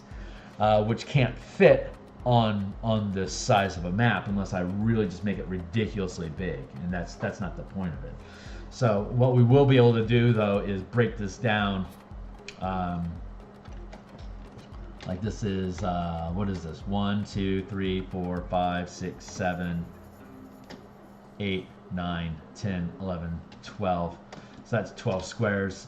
So what we probably want to do is thin this down to 10 squares so we can still do that same 10 by 10 grid space we were talking about. And then what is this? 1, 2, 3, 4, 5, 6, 7, 8, 9, 10, 11, 12, 13, 14, 15, 16, 17, 18, 19, 20, 21, 22, 23, 24, 25, 26. 27, 28, 29, 30, 31, 32, 33, 34, 35, 36, 46, 47, 48, 49, 50, 51, 52, 53, 54, 55, 56. So that's so that we make that 10 by 56, which means we'll be able to fit it onto on 11 by 17 pages. We can have 56 to 40, so it'd be 1, 2, 3, 4, 5. So it'd be 5 pages on an 11 by 17 page that you can print out. But I mean that's kind of redundant, but that's what we're trying to do. We're trying to break this map down into these blocks, and then I can make this tunnel. I can just make like a generic tunnel that's 10 squares tall. So it's just like, you know, you don't need to print that, but you can. But you have the tunnel, the 3 tunnels, tunnel, and then we'll expand this out so that this goes down like another 20 squares, so that you have tunnel, then topside fortress. And then we have this cobblestone path that leads off the page here. And we've already done in previous streams, just like infinite scaling tiles. We've done tiles of cobblestone paths that lead away from this fortress to the topside entrance into the mist if you want to go. And we already did tiling for like different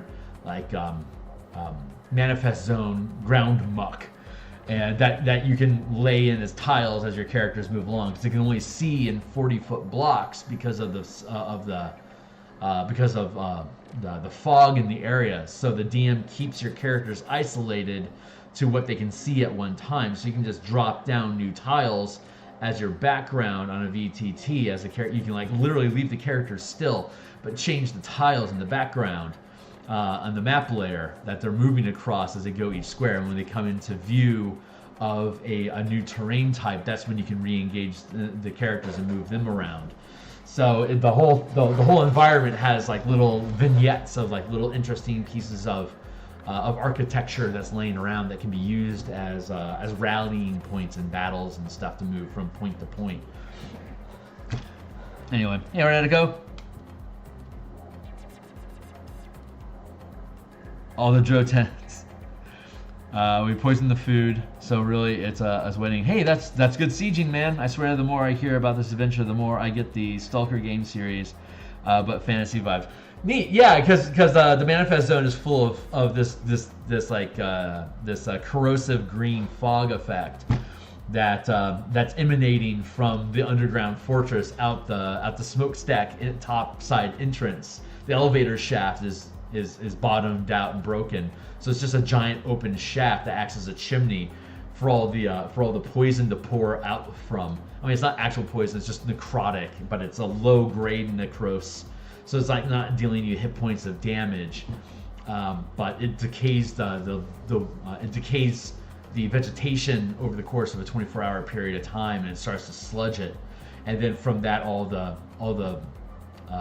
extraplanar plant growth starts to form, and that's how the crystals form. They all crystallize on the leftover muck. So it terraforms it into an extraplanar swamp, sort of black energy, like black-red Golgari energy, which is why we're going with the black and the green color thing, because it's a quiet tip of the hat to Golgari MTG magic energy.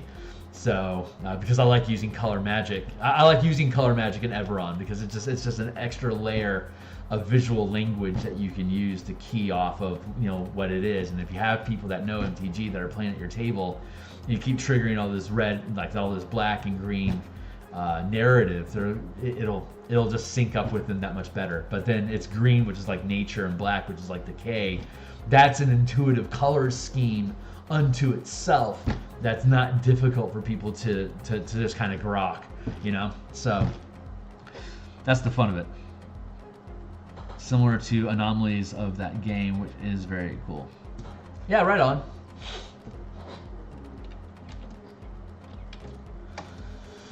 So this is the rough map, and we are now going to create a new layer and drop our brush to 3 pixels instead of 4, because we're doing a little bit more detailed work, and that detailed work can be even more loose than the stone structure. So I am going to, this is just rotted ground that the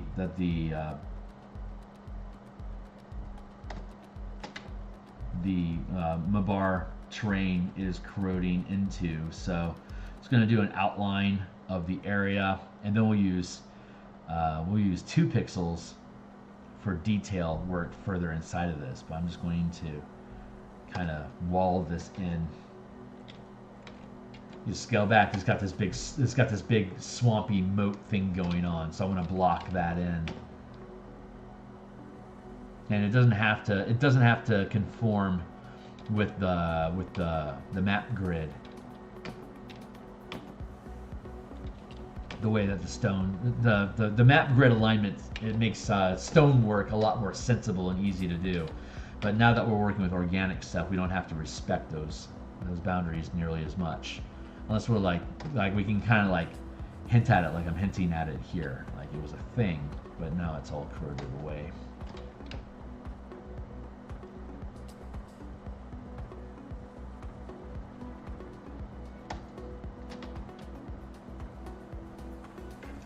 So I'm doing the basic outline of the water line here, and then I've got the embankment that has its own separate spacing that, and then we can connect the two with 2 pixel lines for detail work in between them to show the gradation and change in elevation, etc., etc. And all the stone cobbling we can do the joints here and at the crosshairs of the grid, because that's a structure. It's corroded cobblestone, so it's a 3-pixel structure, so it has less mechanical weight than the walls that we built. And then we can do all this cracks and pock marks in between with the 2-pixel because it's detailed work. So your eye will pick up on walls as 4 pixels, structural form and border lines as 3, and then detail work as 2. So we can operate inside of that. And if I need to get down to 1 pixel detail, I can, but I don't think I'm going to need to do that. So this map area here has 3 passes. We already did 4, now we're working on 3. And then we'll work on 2, and once we're done with all of those, then we can build the tent assets and the fire plate, like the fire pit asset, and the air turbine. We have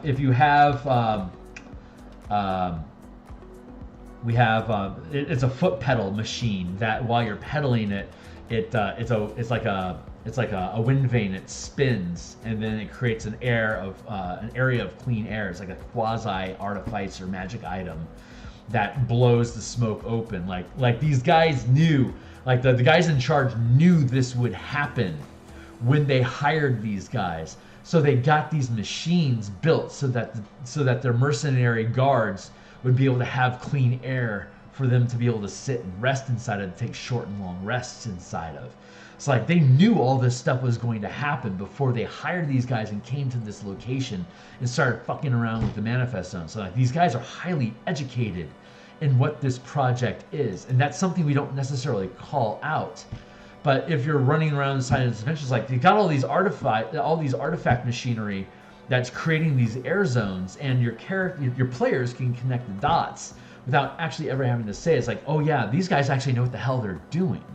So that's like, it's another quiet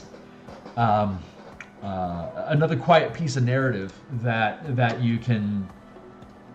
That's what I like. That's what I kind of like about adventures, is that like you can add in all these interesting details. That it's like, why is that in there? Like if your DM is studying the document to the depth that they're like figuring out why things are where they're at. Like I don't have to necessarily say all that stuff because it's not necessarily important. But the narrative there is inferred. And I like that a lot. Like I don't want to I'm spoon feeding you a lot of mechanics in this adventure as it is already. I don't have to spell out in the document why this is, but I can talk about it for days here. So and like when the actual product is built and we're like doing the layouts for each page, then that's an opportunity for me to talk about this stuff again. And then once it's actually published on the DMsGuild, I'll do the page turner, which is going through, like I did with the Elemental Key book, which is one of that Elemental Key's gone through a number of mechanical changes already, and I have more on the way. But the original PDF hot take of it is one of the playlists that I have, where I was walking through each page and talking about the philosophy and the mechanics and stuff that involve with sustaining, like tapping mana to sustain it and all that stuff. Like I go into all that detail conversation bits which was a YouTube stream that I had done during lunch times. Like I did 20-minute segments, like 20 minutes per page. And so I just went through all the pages of the book talking about what was on there and why was it there and whatever it is what I wanted to talk about. And I need to go through and do that again and replace all that stuff because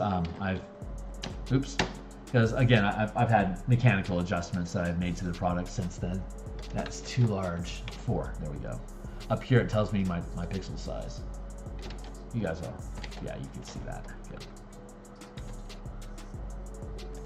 But I want to do that with all the books that I publish moving forward, like the design phase here on stream, all asset production, cartography, artwork, book cover, interior artwork. Once we get things back from the editor, then all the page layouts, which I do in Word, converting into a PDF, and then coordinating all that stuff so you can see the whole thing being built. And then once I publish it to the DMsGuild, then I can go back through again. Like here's the actual product walkthrough, and we can just keep picking at each page as we go through it. until we've gone through the entire book as part of the product description on the guild, and it's just more opportunity for me to ramble to ramble on cam about stuff that I think is cool. So I mean, that's kind of the goal, right? So oops, I'm still at, there we go. Drop down to 3. That's my 20-minute marker. So we will. Oh no, that's my. No, Carolyn. We're going to snooze that. I've got an alarm that's going off that that I need to set to another day. Let's go to alarm. Give me a second here. This is how blind I am. This is how close I have to put the phone to my face to read it. I can't use glasses because I don't have resolution. Like I don't have resolution software in my eyes, so these glasses just end up throwing off the balance.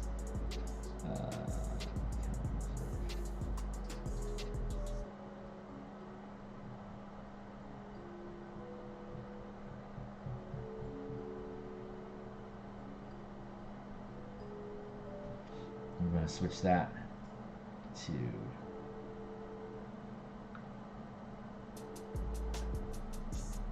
save.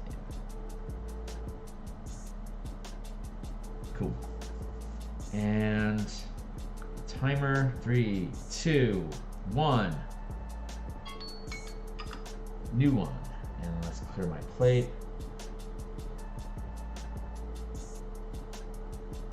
Yeah, this morning there was still, Carolyn went out and there were still blocks of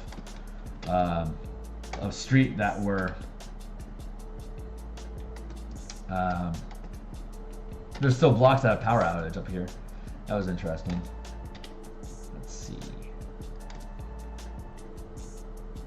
How do I want to do this? How do I want to do this?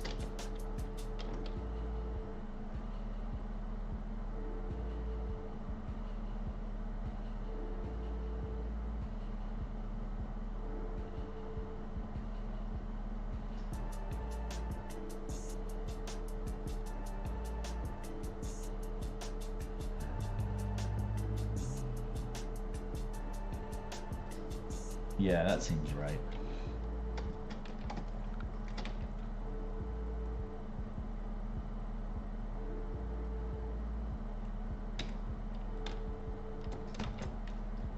Go back down to here.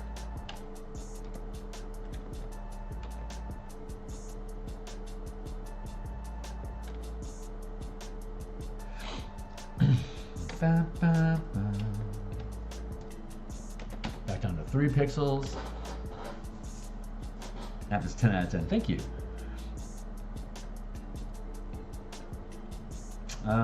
Let's do some.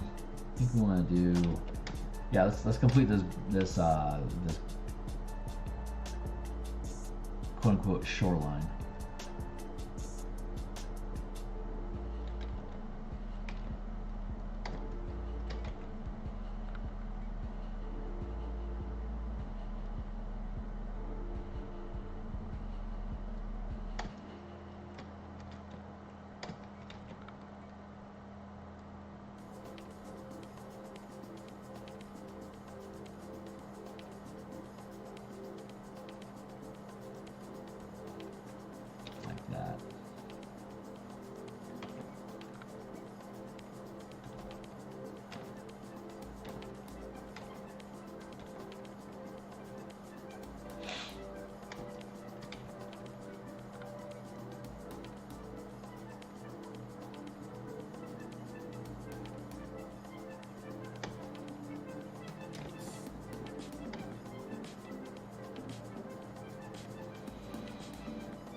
I'm avoiding this area right now. I want to make that my last piece because once that's done, I can hop over and I can just drop it into this map and sally forth. But I wanted, like I said, I wanted to devote this stream to lighter fare, so it's so I can just kind of futz around and talk with you guys.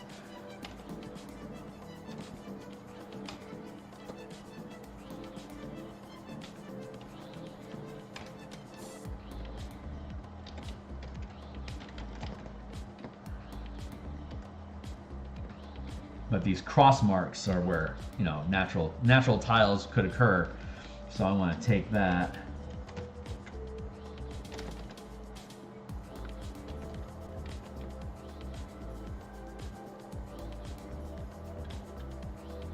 And, you know, put hundreds of them in. There we go. There.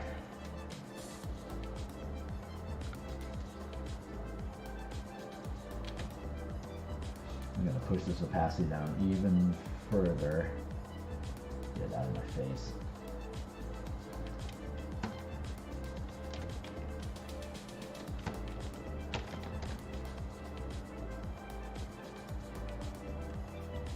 There.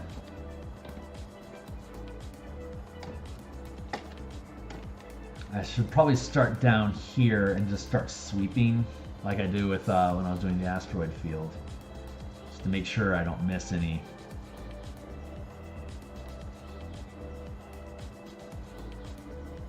Hawks along the way, and then we'll come back through and we'll do this.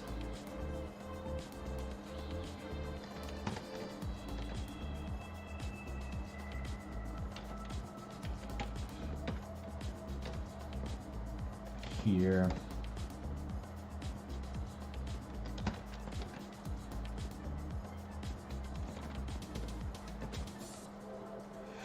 Here. Here.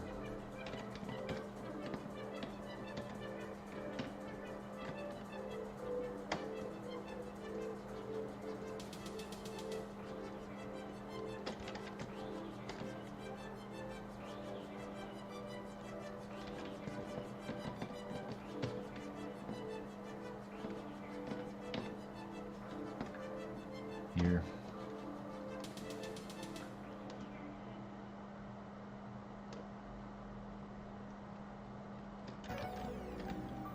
Here.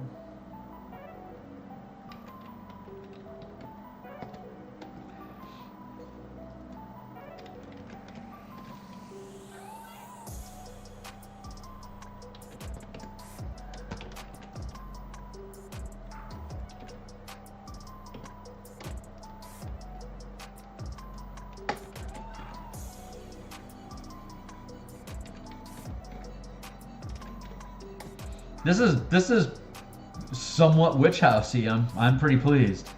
Pretty pleased. I'm happy with it. It's good music for me.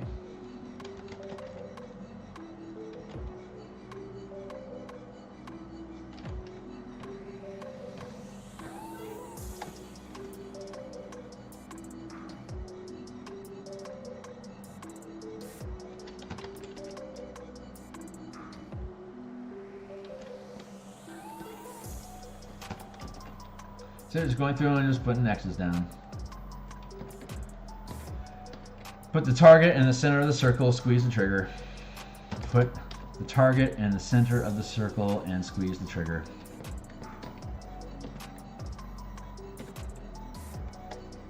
Put the target in the center of the square and squeeze the trigger.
See how much more smooth this map is working now, Hernetico? I dropped down the resolution of it from 300 DPI to 100 DPI. Now my computer is just chewing it up. It's zero lag now, so that got resolved. I'm really happy about it. And I discovered that I don't need to have anything higher than 100 resolution just for raw mapping. That's plenty sufficient. That's each pixel is 1% of a square. So I mean that's obviously the resolution looks great. So that was a very satisfying discovery. I'm going to grab some more coffee. Oh, burp.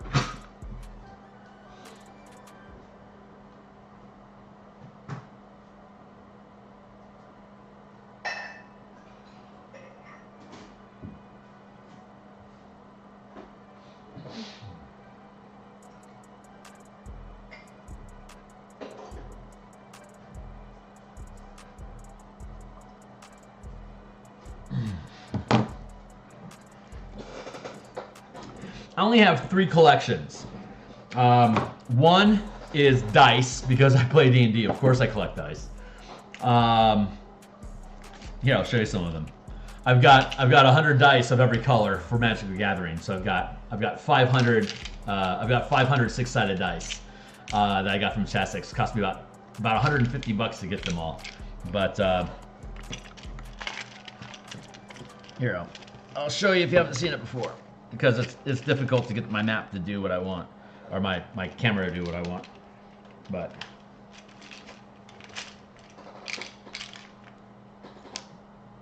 here's all my 5-sided, 6-sided dice of different colors. I purchased these in 2019 when I started developing the mana system. I wanted to the play mats. If you check in the DMsGuild link down below, for the 5-color mana spell point variant rule mechanics that I have there on DMsGuild. The preview, the back page of the core mechanics, and the Knights and Tricksters. The back page of the preview of that is the playmat that I built that fits on 8.5 and 11, and the squares for the mana pools are large enough to put 80 of those 6-sided dice into them to fit inside of the space as your mana pool at 20th level as a wizard, or it can actually do 100. A sorcerer has 100 spell points or mana at 20th level, so you can fill up the mana pool with 6-sided dice of different colors, and you can just use those as pips to move. And if you don't want to use actual land cards out on a deck or whatever, like MTG style. But so yeah, I collect dice. And I've got my DM. I've got a little shaving kit box here that I keep my DM dice in, and my sixers are all the actual 6-sided dice that I use as a DM are casino dice, and I've got my D20s. So I'm not a huge collector, but I love the dice that I have. So I've got the lid of the chest of the shaving kit, and I can roll those inside of there, and those allow me to have a small environment for me to roll my dice inside of. So that's easy for me to just toss into a bag. It's like a little package. This is my DM dice. So, and I keep it underneath my monitor at my keyboard.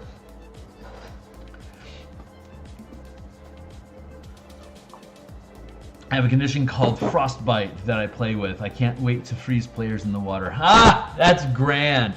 That is grand. It's funny because I've never played nor even understood MTG, but the 5-color system seems really cool, and I kind of want to start incorporating it in places. I recommend Dice Try. Hold on, I'll type it for you.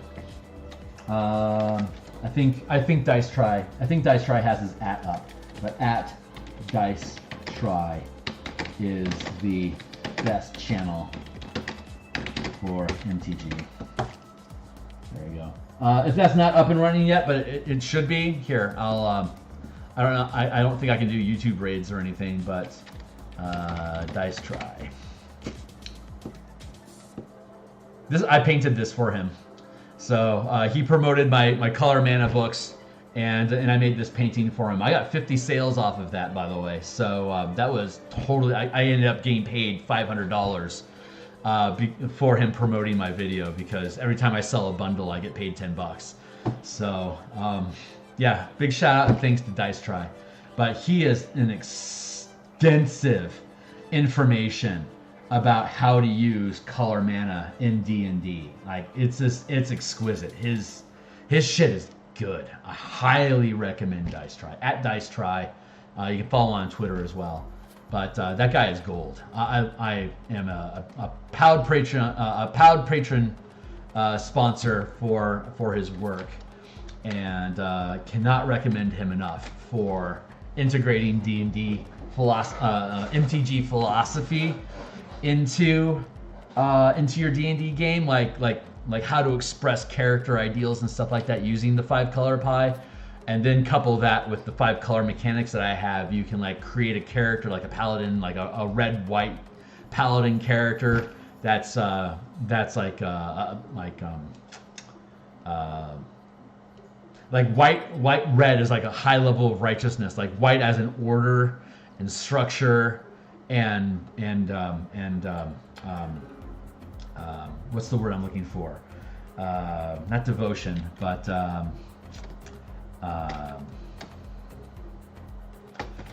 like if you were going to like a paladin's oath, the idea of an oath unto itself, like this is a declaration that I'm making that I'm going to build my life around. That is a very white structure, order, commitment sort of thing to do. And then the red is passion, and so combining the a paladin's faith and oath with the passion and just raw violent aggression that goes into being a paladin, like red white is like perfect paladin energy. But you can do things like oath of the ancestors, for instance. That speaks tradition and your lineage, and that's a very green energy because it deals with like genetics and growth and evolution. That's kind of how green vibes. So there's a number in the color mechanics book that I have, the core mechanics. It does a quick breakdown of I think it does a breakdown of different oaths and what colors they are aligned to. But I think that's in there. If it isn't, I intended to. Just haven't gotten around to adding it.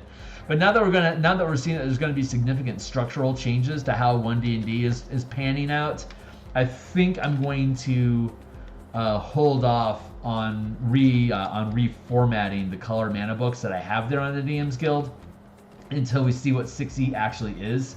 And I think I'm going to just rebuild those books using 6e mechanics. So in 2024, I'm just going to let those books chill for now and stay focused on these on this Eberron adventure stuff and the command mechanics. I'm going to focus on that until 6e drops, and then I can come back through and I can recalibrate all my books to use 6e language.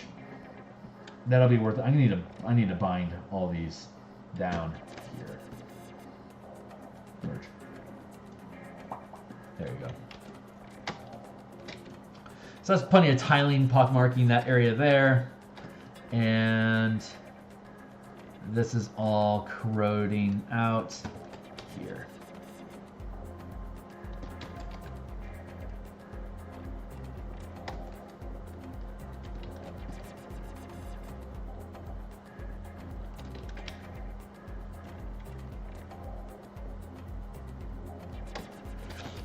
Which is great. That helps narrow my focus. I really, really, really want to publish Spellpoint Warlocks. So I love that book. I have in my playlist down below in MTG Mechanics is a stream of me building the Spellpoint Warlock. It's ready to go. Like all the mechanics are sound. It's just there's a lot of effort that goes into like fleshing out all the wording and stuff and getting it to edits and stuff like that. It's still in pre-edits, but it's like maybe 20 hours away from going into editing. But we don't know what 6e is going to do, and so as much as I would love to publish Spellpoint Sorcerers and Spellpoint Artificers as I've built them, since I'm going to have to potentially rebuild all the subclass mechanics and the scaffolding with whatever it is that they end up doing with 6e, I just don't think it's a good use of my time for this year. So I'm just going to stay focused on these things and just keep that sidelined. Like maybe I'll drop into that when I really, really want to take a vacation from what I'm doing. I do need to update and fix the sustained mechanics for the elemental key book that I have out there, because I've pulled back on how loose I am with mana usage and maintaining concentration on things. So I want to make sure that it's that I'm properly reflecting that in the elemental key book that I have. But if you buy any of these books, when I do an update on them, I'll do a stream so you guys can see what the update was and do the new walkthrough with me. So that's what I love about streaming all these things in the first place. Like, you build them all out, you just add it to the playlist. It's like, here's me building the book, and then I can do update streams of like where the design principles and sensibilities are changing and evolving into over time. It's just like I was talking about on Terrans and Destructive Sphere. Is I don't like working in print because I don't necessarily my design ideals change over time, and I'd rather update the book, because like when you update something on DMsGuild, the original version is always available to you. You can download every update that I do, and I've got a lot of updates in these books over the past few years as I've had more time to DM with them, and as I've had a longer form campaign. We're at 17th level now over the past 4 years, and we started playtesting at first level. Refresh. We started playtesting and stuff at first level, and then we did jumps with different levels to see how the mana would pan out, and it all worked. But our own long form table, we're now 4 years later at 17th level.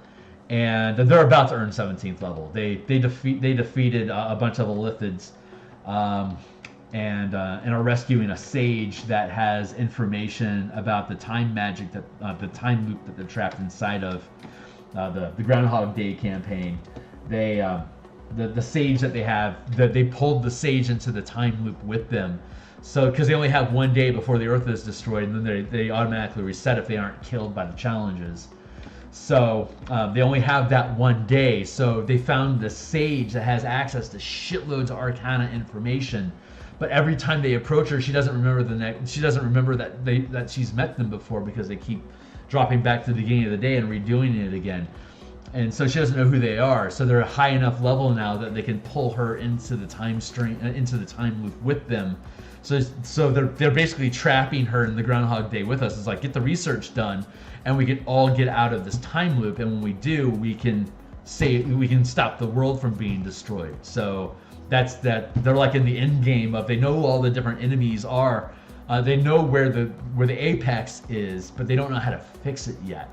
So they're now buying themselves enough time with their sage locked in the loop with them, that they just have to play out they just have to let her run the math, and give them a ritual to use, so they can then go to, at the beginning of the next when their day resets, they can go to the apex and fight the big bad, drop the ritual onto the shattered time sphere, and save the day. and then they get to drop out of the time, and then they can kill the time loop for themselves, and then their life is back to normal, and the campaign ends with them having saved the multiverse. So that's the intent anyway. That's what we're going to build this corroded. And it'll probably be, I reckon it's they tend to, like I said, it's a level 17. It's been 4 years. They tend to gain 1 level per season. Like every 3 months they gain a level. So, hiccup there. So I anticipate by this time next year, the campaign, we started in August last year, and I suspect the campaign will end by August 2024. And so that'll be a wipe to the campaign, and they want to use Spelljammer.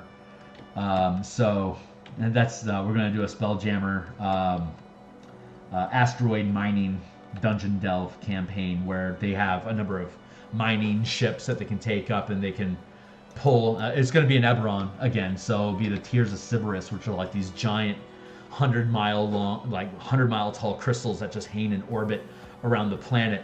They'll be able to take a Spelljammer ship up there, and if they want to, they can chip away at the crystals up there, so they can take them back and refine them and reshape them into jewelry and into mana crystals. They can then plug into and build new Spelljammer helms with these resonating crystals from Sybaris. And so they're basically they're attempting to build spelljamming helms by harvesting these crystals. But there's all these different types of monsters that lair up in those asteroid plains. So they're gonna have to fight with all those things. And that'll be the campaign. Them gathering resources to build new ships. There'll be rival factions that they'll have to fight. But they'll be using our guild system that we have in the command mechanics that we've been developing. They'll be able to use the Spelljammer rules that we've been streaming here every week, and they've already been using martial powers for the past past 9 months, and so they're going to continue using martial powers, and we'll be able to then develop martial power things that curve into them using Spelljammer. And they can have little infernal flying machines to go into the crystals to find the source of where the monster's lair is. So the adventure gets broken up into them selecting different mines that they want to, different crystals that they want to try to exploit. And then of course, Redra is an enemy nation that reveres the crystals themselves. So they're going to be privateers. There's the pirates that try to raid their resources and take them from them. Which could be like the Pirates of Lazar in Spelljammer ships, as well as Dargoon. The hobgoblins from Dargoon use like Scorpion ships and Mammoth ships, and all the Scroll vessels from 2nd edition. Those are allocated to the Dargoon. And then Droam, the monster nation. They're using like the Neogi Mind Spider ships. And so those are two enemy factions that they have to worry about, and then they have to worry about Redra, which is going. I haven't developed the ships for Redra yet, but they're all Psionic Crystal type people. So we'll see what I develop for them. But the team will have we'll have squid ships and hammer ships. That'll be what their guild is using, and then they take them to a dwarven citadel, where the crystals can be processed and mined and shaped into whatever they're supposed to be shaped into out there in space, to then be dropped down to planet side to market to the ground nations. Like Cartography, they all have like carrier ships like with giant skulls on them, of course. So I've got the maps for one of their carrier ships. About 4 years ago, I did a Spelljammer campaign where Cartography was. It was Cartography versus Pirates of the Pirates of Lazar, and it wasn't like a direct it wasn't a what am I trying to say? It wasn't a mining campaign. That was a they were trying to the plot line on that one was that the Warforged were recycled souls from Syrian warlocks that would devote themselves to the Canis, god of machines, that would then take the soul of the Warforged and would then feed it back to them as a soul that they could recycle to put into Warforged bodies. So you would serve your life as a warlock, and when you would die, you would then come back as a Warforged to continue fighting, but he would wipe your memory. So the goal of the campaign was to reawaken the memory of all the Warforged that had fallen, and ask them, hey, how do you feel about the back end of this deal? And the consensus was, well, this guy's in hell, and it sucks to suffer down there while we're waiting to be in queue. So we would like to break our pact with this demon lord. So the campaign's goal became, let's kill that demon so we can render his pact null and void. And that's what they did. So they built an armada, and they flew it to hell, and they did a gun and run on its siege fortress. And the demon itself was a mile tall, so they had to have a whole fleet of ships come at him. And they ended up dropping. They used the final solution. They dropped they dropped a a bag of holding into a portable hole to blank the demon in his home lair. So that ended the campaign, and they freed. And then all the Warforged got the memories back, and now they're all like, "Hey, I used to have 6 properties in Sharn, and I died, and my family took it. But hey, I'm back." It's like there's like all that sort of drama that's now playing out in the Eberron campaign that I run. But the characters in this current campaign, the characters can't do anything about it because they're trapped inside this time loop, and they're separated from all that stuff. So anyway, that's how the game do. That's how I build games. That's like one of the examples of my campaigns. And that was before we even built all these Spelljammer mechanic rules. That was just I was just using the old Numenera rules that I would use, where you every time your ship takes damage, the DC to pilot increases by 1, or rather your penalty to your piloting check increased by 1. Kind of like the 6E exhaustion mechanics that they're suggesting now in playtesting, that we were using those 5 years ago for piloting. And because you have the stacking penalty, if you ever got to a point where you rolled below a 1, your ship crashes. But we didn't have a cap at 10; it just kept going. So every time you took a hit, instead of damaging the ship with hit points, it would reduce it would add an additional penalty, and we kept stacking up. And by the time we got to 17th level, and we had an expert pilot, like using expertise and stuff like that, our assassin was our pilot. So he had the sniper features, as well as just a ridiculously high piloting check because he was using dexterity. And so he could have it was like a plus 25 to his die roll, which basically meant he could take 25 hits before he would have a naked D20 die roll.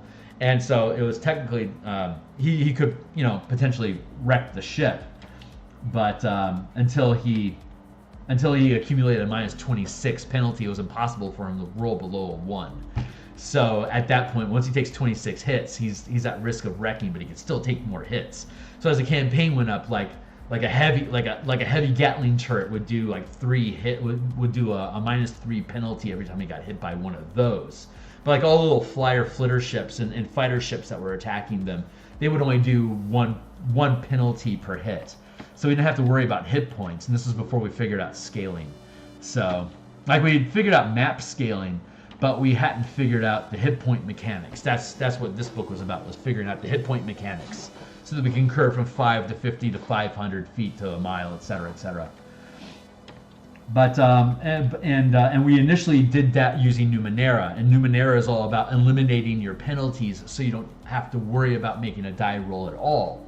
And so using that cumulative penalty system as your crash mechanic actually worked really well with Numenera, because if you had enough assets that you could accumulate, that you could keep out stacking like we had like repair droids and stuff like that would fix the ship as it goes, so you can eliminate X amount of penalties depending on how many repair droids were working on something. So we had ways of being able to buffer that die roll so that we could eliminate the need to roll a die at all to perform a maneuver. And they were doing all sorts of barrel rolls and crap like that, and like they could spend a point of XP to gain fast maneuvering as a skill that they would acquire for the encounter. Because the way that Numenera worked is that you could spend your XP to gain specific advantages that would work inside the current adventure, or you could spend higher XP amounts to get that buff would be permanent, like while you're in this plane of existence. For example, like the DM could continue scaling out the relevance of bonuses that they would gain and purchase through their XP spend. But those XP spends were all about, I can ignore like up to -4 penalty on this particular circumstance, and the circumstance would either be an action or it be anything relevant to this particular subject. But ultimately, the best way to use XP is to gain levels for permanent bonuses and artifacts, which were permanent items that could also modify your die rolls. Like that was, in the end, that's how we always spent our XP, because everything else was temporary, and we kept globe hopping and moving through different dimensions. That's like just these aren't good investments for us, and that is my only complaint about the Numenera or the Cipher system in general, is that it's a great mechanic, but the XP, almost all XP options are in a long-term campaign irrelevant. We have to fix the XP reward system in Numenera to make it truly sustainable for a long-term campaign. Because we ran a campaign for about 1.5 years in Numenera, and that's basically what it came down to. We rarely use Cypher. We only use Ciphers as bombs. Like we'd tie a bunch of Ciphers together, turn one on, and throw it because we'd expect it to explode. So they became makeshift grenades to us because we had so much Cipher laying around. We would just use them as mobile bombs. And we'd just throw them, which is cool because you throw it. It's D6 for every piece of every Cipher that you had in the bundle, and so they had a use for this stuff, but it wasn't the use that was intended. It was just they just had so much of it. It's like, man, whatever. But that's the same problem that you have in any RPG, that you give them a bunch of temporary items. They're like, well, we only get this once, so instead of using it, we're never gonna use it at all. Except for my friend Jared.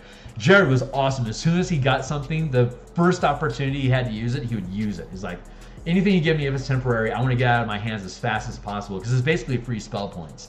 Because as soon as he gets rid of it, I'm going to want to try to get him another one, so that he has something new to play with. It's like, I've got a disintegrate spell, a one-time use disintegrate spell, and if I throw it now, I'm going to probably get like a stone skin spell replacement or something. It's like he had no idea what he was going to get, but he loved that random chaos shit.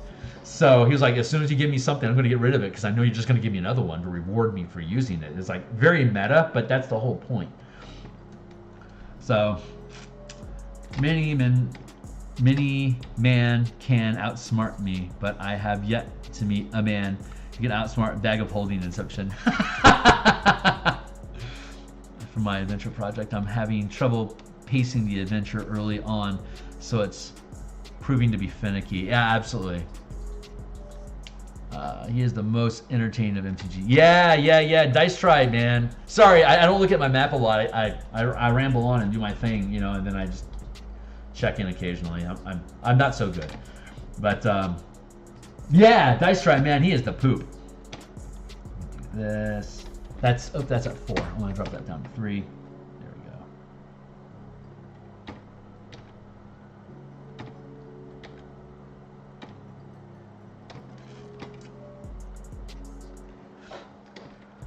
Okay, I am pretty happy with that structure.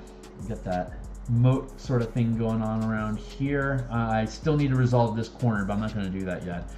We're at 3 pixels. I think it's time for me to zoom in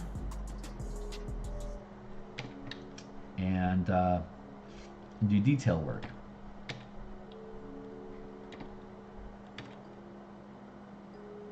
So the 4 pixel outline,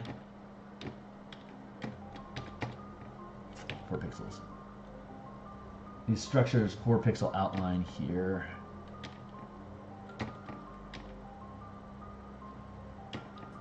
Creates obstacles. But the 3 pixels is just detail work to show how it's being weathered or why it's being, like just to give it some dimensionality.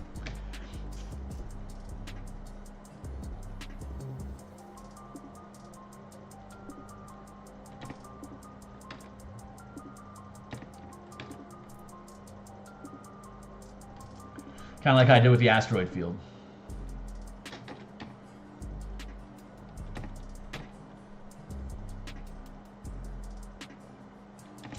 And there's a brunch in our future with me and my gal, and I have not yet heard back from her about that. She's out doing her own thing.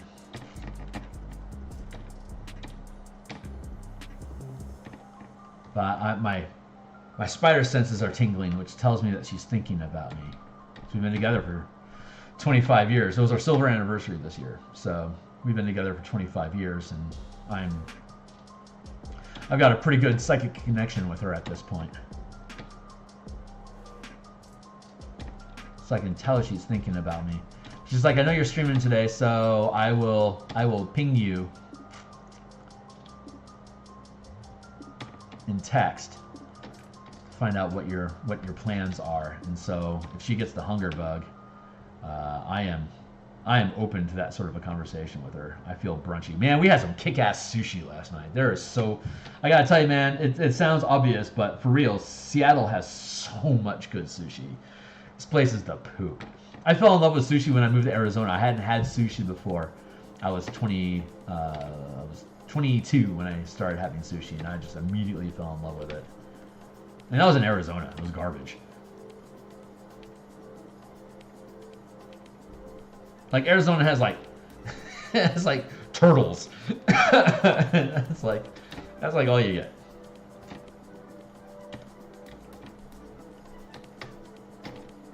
So I built that striation there, and now I can drop this down to I can drop it down to 2 pixels. I can like do that.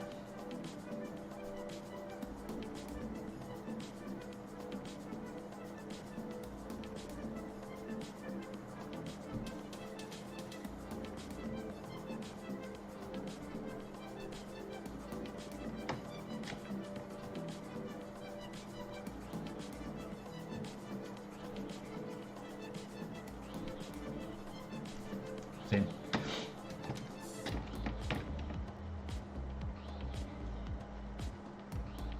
I don't want to go too far on this because it's the wrong layer and I'm not doing 2 pixels yet, but I'm just providing you a quick demonstration of like this is how that looks. So when you pan out, you can see that it's like it's got that structural form to it. So like drafting, you can see the elevation and how it interacts with itself like that. So that becomes a cool little piece of stonework to have on your map. And we'll go ahead and reset that 20er. And so that's what I'm in the process of doing. So I want to have the 3 pixel. We're on 3 pixels right now to build this interior form, but all that little 2 pixel work is the connective material that will end up adding to all these pieces. So I get to come in here and I can get to carve that out. It's pretty simple, but it doesn't really need to be more complicated than that to be able to get the effect that we're looking for, right? And it's really loosey-goosey, so you can really allow yourself to play with how you work drafting, right?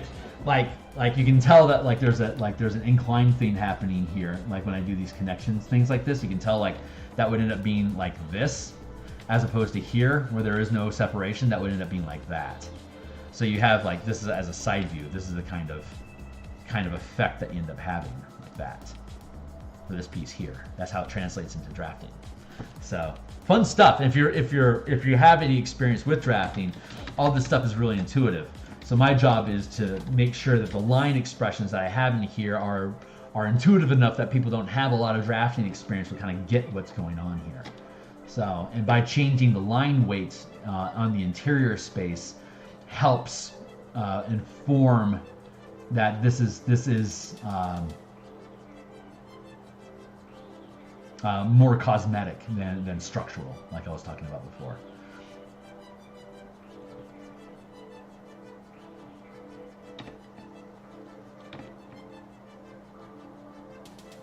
I can do that.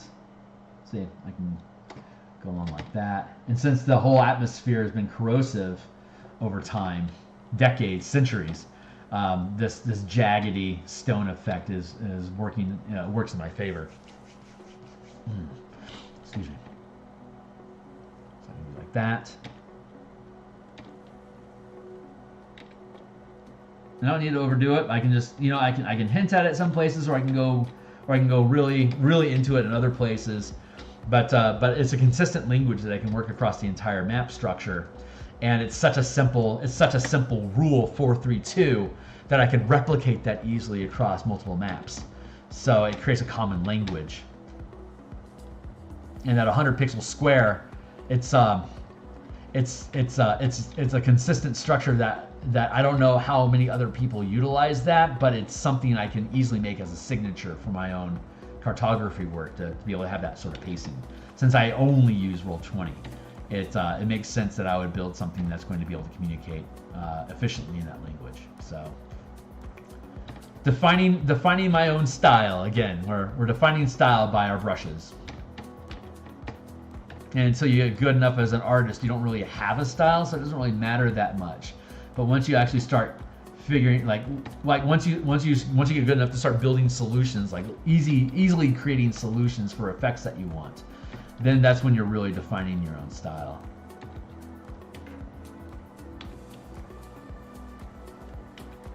I mean to.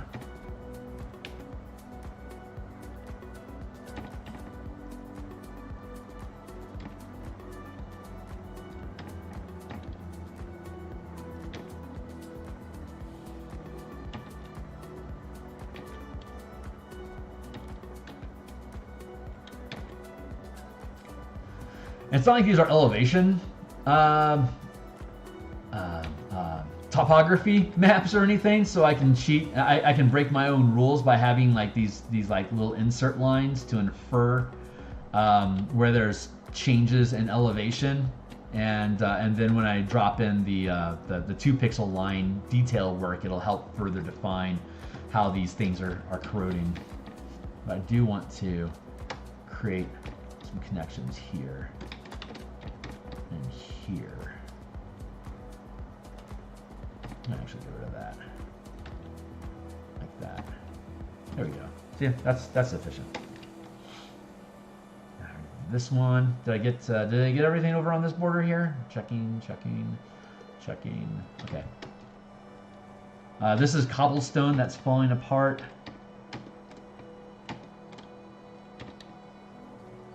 So I'll need to, once I get done with this, once I get done, where am I at? Right, once I get done with these, okay, so this layer, so this is the structural layer, this is the 3 pixel structural modification.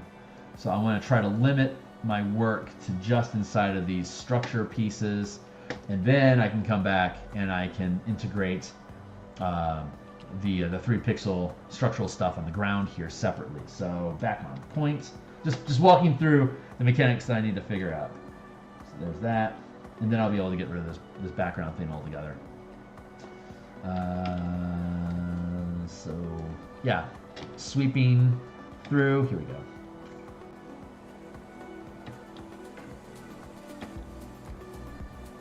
Clean up that structural language. It's like when you're building a map in Unreal for first-person shooters. You have these hard lines, which are like actual obstacles that bullets can't shoot through, and then you layer on top of that. You have to have like a pretty precise image map of where that is, and that sets your outside exterior limits and that you can then skin. And so like this 3 pixel process I'm going through right now is kind of like the skinning of the mechanical structure. Oops, that is the wrong resolution. So let's get to the right. There we go. Correct resolution. There.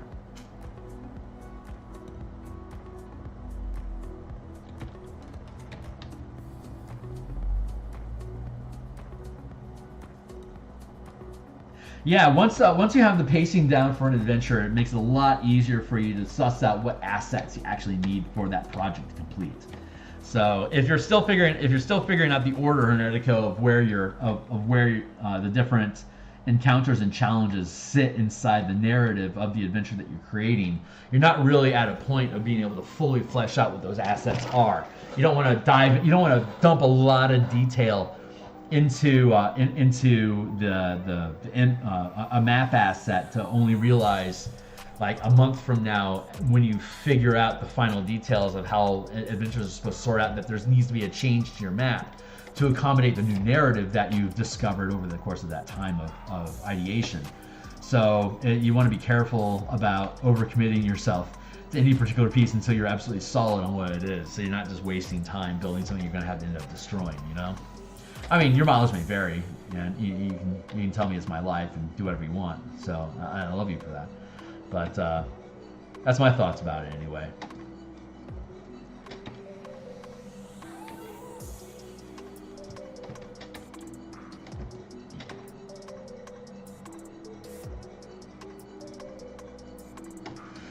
Epidemic added a shuffle mechanic to their playlists. I just noticed that yesterday. I'm super thrilled. because I was getting tired of hearing the same songs in the same order, and it was getting annoying adding more songs to my list. But now I can just add as much music to my list as I want because I don't have to worry about sorting through the list. And like I used to have to manually shuffle it myself every few days, and I get bored. And as the list kept growing and growing and growing, I'm like, oh my god, this is so obnoxious. But they did it. They figured out shuffle.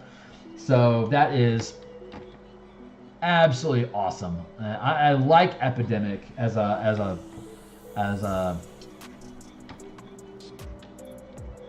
stream music option. I know a lot of people like Spotify, but it just, for some reason, Spotify just isn't as intuitive to me as Epidemic is proving to be. And for some reason I question like what is copyright and what isn't, and I don't necessarily trust Spotify to keep me in copyright clean music. So I just don't trust them for some reason. I don't know what it is.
I just got a surge of pride in my heart, and so I think something's resolving inside of me. I wasn't aware that it needed resolving. That's kind of exciting. Hey, what is this hot mess? Is this from, it's not the grid. Oh, that was from that. The hell is that doing all the way down here?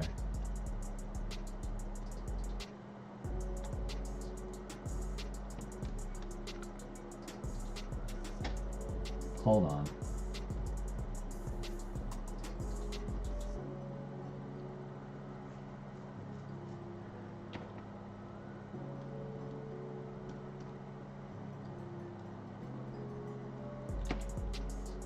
Where was I? Alright. Alright, so where's this coming from? It's in this layer. Is this it? Yes, it is. Okay, cool. You can collapse all that stuff.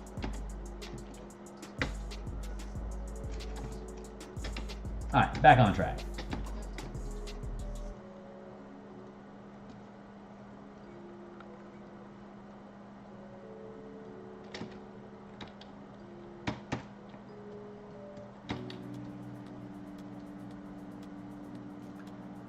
To asteroid. When you have these lines curving in like this, it creates like this. It creates like this sort of an effect, which might not necessarily. That's not the vibe that I'm getting off of this pillar right now. So I'm cleaning. I'm reducing the amount of topography in this area and reducing these down to just the more hinted cracks. There, that feels better. I'm still happy. I want to get rid of this.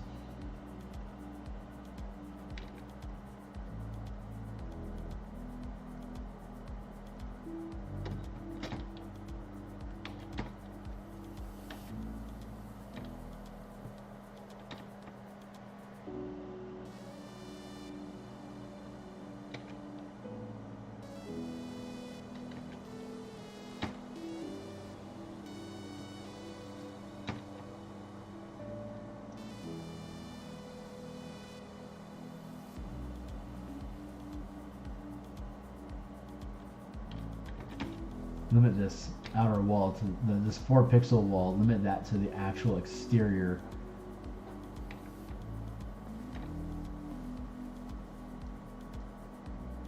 border of the item's presence on the map. I don't know the word for that.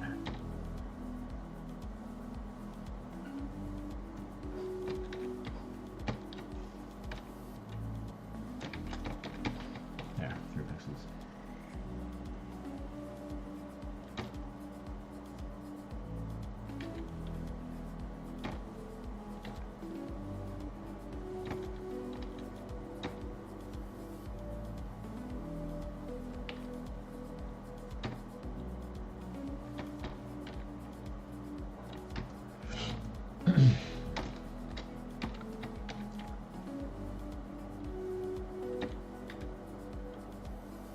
And again, this will be formatted to be on an 11 by 17 page that you can feed through your printer at home, and it'll be 10 by 10 blocks that that's cut up into, which leaves that with a border, a 6-inch border, a half-inch border around each side, gives 6 inches by 10 inches space, a 6 by 10 space on each of these pages to put assets in. So I can take these pieces and I can cut them out and drop them in as like little pieces of rubble, you know, like sticks and well, not sticks so much, but like blocks and boulders and just random smeg laying around for folks to futz with.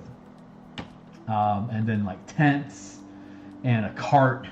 Like these are all the different assets that are needed for the adventure. They can just be up in the margin with the printed document. So, and then they're just standalone little JPEGs and PNGs and stuff to drop into the VTT environment.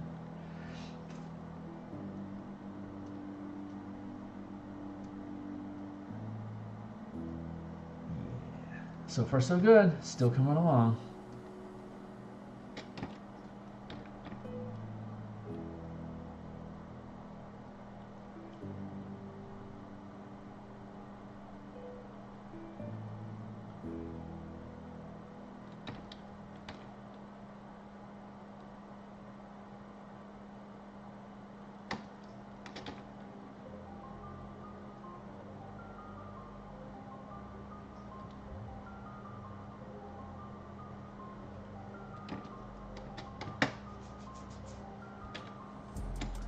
And these things don't have to be complicated. They don't have to be too ornate.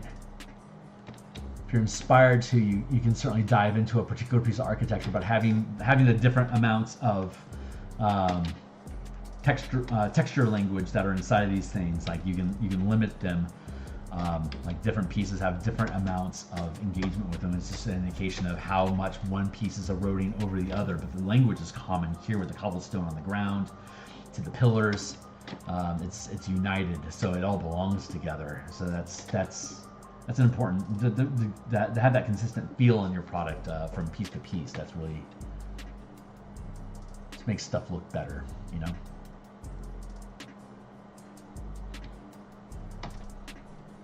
Anyway, that's the sound of me patting myself on the back. Cheers.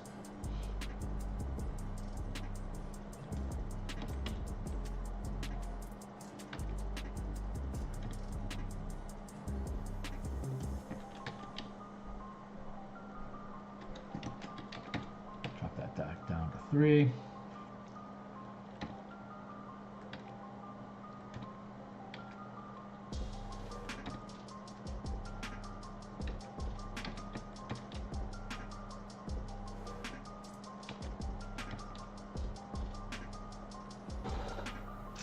I like that geometry going on with the walls on the map. Hey, thank you. Yep. I certainly enjoy this. I've talked about before. I love drafting.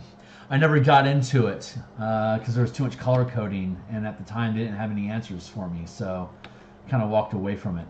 But I always loved drafting objects into 3-dimensional spaces, and I thought I'd get into really get into ZBrush when that came out. It just didn't happen. So, but yeah, I love building these little things.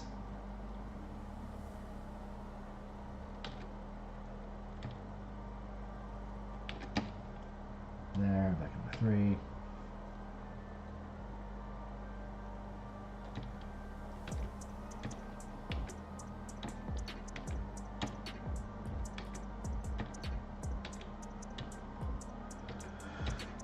before I got into book design, I was really starting to look at 3D modeling to get into sculpting, because I had seen some really cool pieces. Like, you know, if I just get good at sculpting, I could sculpt scenes, and then I could just change the angle of the camera anywhere I want. So I can just build like little dioramas and then angle them into the position that I want for them to then become the illustration, but always be able to go back and just shift the camera's perspective to have, you know, additional images on demand as a potential stock art option. Like build a diorama that I can sell as a 3D model set, but then be able to rotate the camera to different points that are cool, and then be able to take photographs of take image shots of those, and then sell those off as just individual 2D stock art pieces. But then I fell in love with building adventure stuff, DM supplements, and then it was like, well,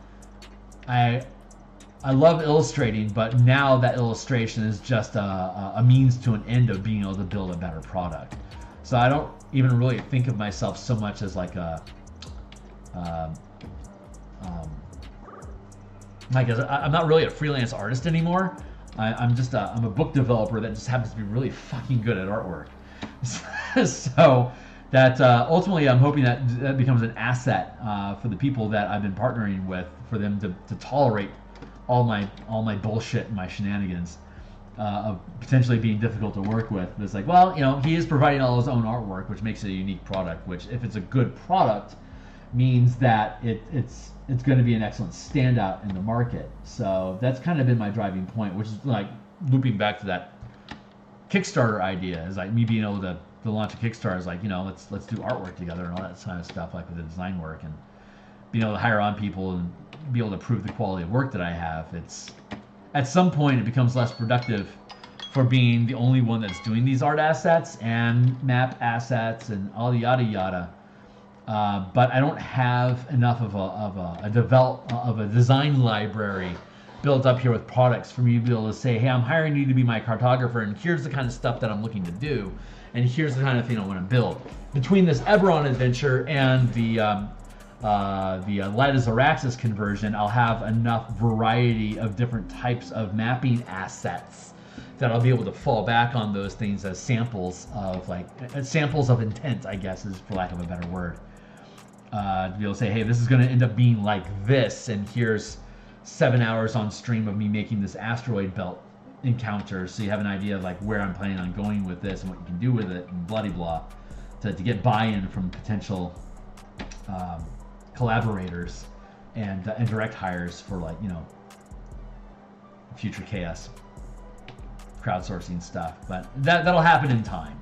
I got 4 followers over the past 2 days. I don't know how I got blessed with that. And if you're a casual observer and I don't know who you are yet, hold on, I'm gonna check my maps over here, see who I got. A couple people. If anyone else that shows up during the course and seeing this in the replay, just you know, like, subscribe. I'm 10% of the way to having enough to having my 1,000 followers for me to get monetized. And when you get 1,000 followers, you just automatically get the hours of content that you need. Like, it's eyes are more important than actual hours, because there are people that are legitimately sticking around because they're interested, and they're going to help me accumulate the hours over time. I mean, just letting a few windows run through different videos is certainly helpful, and most of my streams are like 2+ hours, so you can like throw 2 or 3 of those up in the background, and YouTube will allow me to accumulate hours that way. So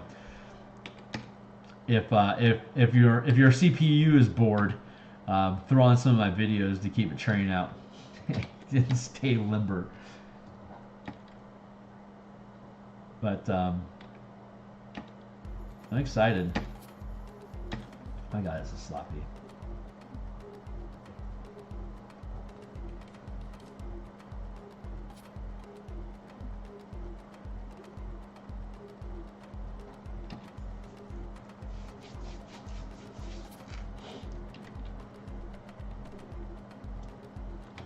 Right, 3 pixels up here, so we're on the right layer, so we are good to go.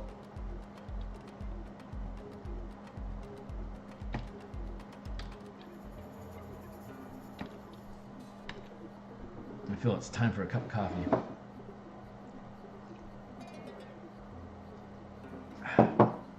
Yums.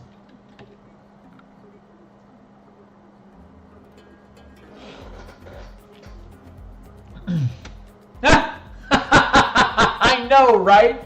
And as I get further and further into asset production, I'm just gonna be streaming more and more often.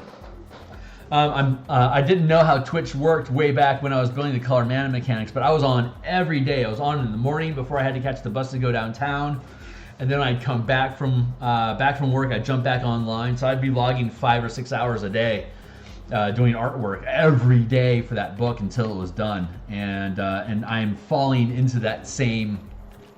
I don't commute anymore, so I can wake up at 6. I can punch down 2 hours worth of content before I have to log out and then log into my day job, and then I can log out and I can log back in for lunch, and then put in another hour and a half, and then put in the rest of my hours for the day, and then do some stream until my gal's done with her day, and then log out for the day. But I'll be able to what 2 hours, 10 hours there. And then 15, no, I only have about 2 or 3, sometimes 2 or 3 days I can do lunch streams. So 12 hours there, then Mondays and Thursday nights for 3 hours each. So that puts us up to 18. So I'll probably be doing somewhere around 20 hours worth of stream artwork. Between Eberron and combat and exploration for Spelljammer, about 20 hours on stream each week, and then I'll probably be doubling that. I'll probably be putting another 20 some odd hours off stream so that I can just hang out with my girl, just being casual and stuff without having to worry about being quote unquote performing. So, but yeah, I'll be dumping in a lot of hours into this. And I have my day job, which is 40 hours a week. So when I'm in production mode like this, I'm working 2 full-time jobs. Luckily, my gal really believes in the mission, and she recognizes the potential here, so she's willing to tolerate it. It's more than anything else, girls value attention. And every minute that I'm staring at my screen, I'm not staring at her. So she's mature about it. But you have to invest whatever you invest your time is what you grow, and whatever you don't, you can't. So it's important that I continue investing time in developing my relationship with the one gal that's always been there for me. So loyalty is very sexy.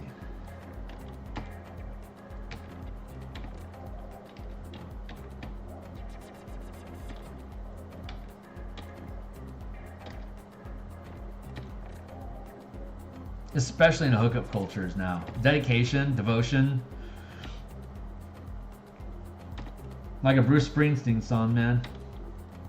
No, that's who is that? That's Dire Straits. You do the walk of life? Yeah, we do the walk on life. Do-do-do-do-do-do. Woohoo. Do-do-do-do. I love that. I'm gonna have to listen to some Dire Straits later on.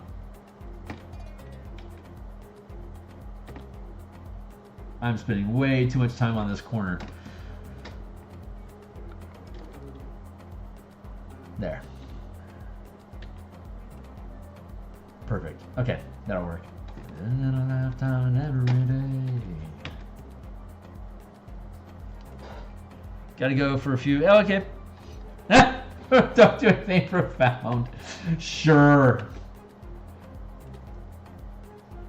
Let me cure cancer real quick while Hornetico is off stage. Quick, everyone! Don't tell Hornetico that I discovered aliens.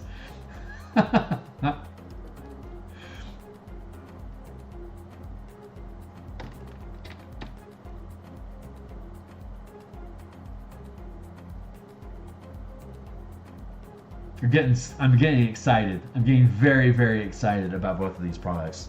I hate that the time you worked. I was really.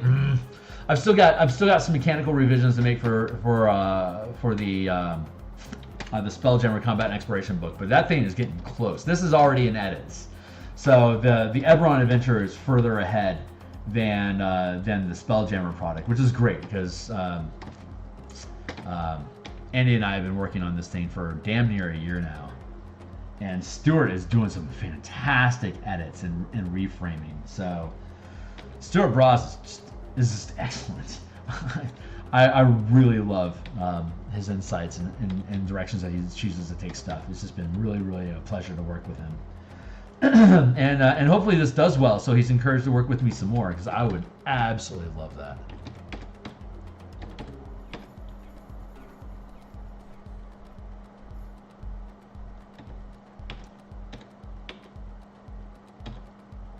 So I really hope this adventure sells well.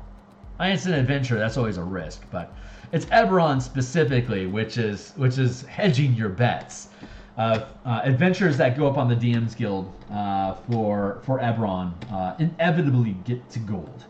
It's just a matter, if it's a well-built adventure, if it has relevance, it's going to get sales, because there's not a lot of official Eberron content out there for folks to consume. So if you're a creator that's willing to build inside of the Eberron space, there's sales to be had there for you.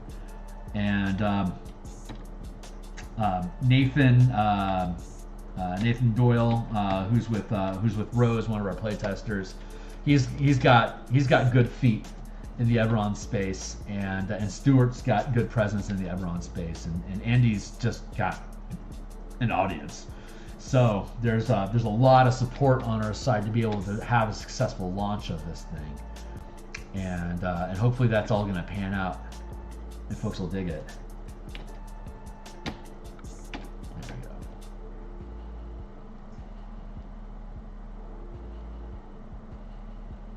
But making it Mabar is definitely a smart choice, because I'll be able to include it in Halloween bundles in the future, and those things just get sales. And I can even just do 50% off of this, drop it down to $6 or $7 or something like that. It's still going to be a ridiculous steal for anyone that picks it up.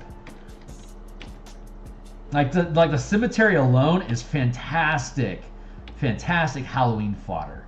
So this thing's going to have pretty much guaranteed sales every year moving forward. So I am thrilled about that. This is absolutely the right type of book. And the other adventure that I want to do with the Glacier Top Temple adventure, that's something that can easily drop into the winter holidays.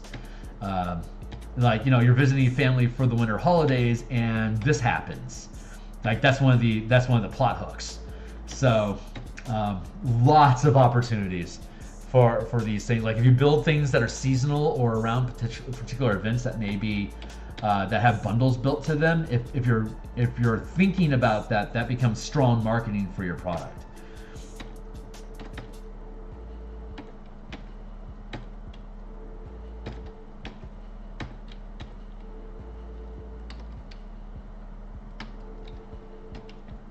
So I am very much excited about that. I don't need to do a lot of fatigue on this wall. I'm going to change that actually.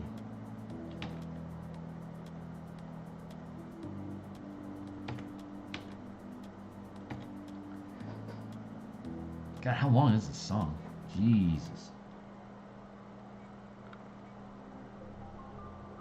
There we go.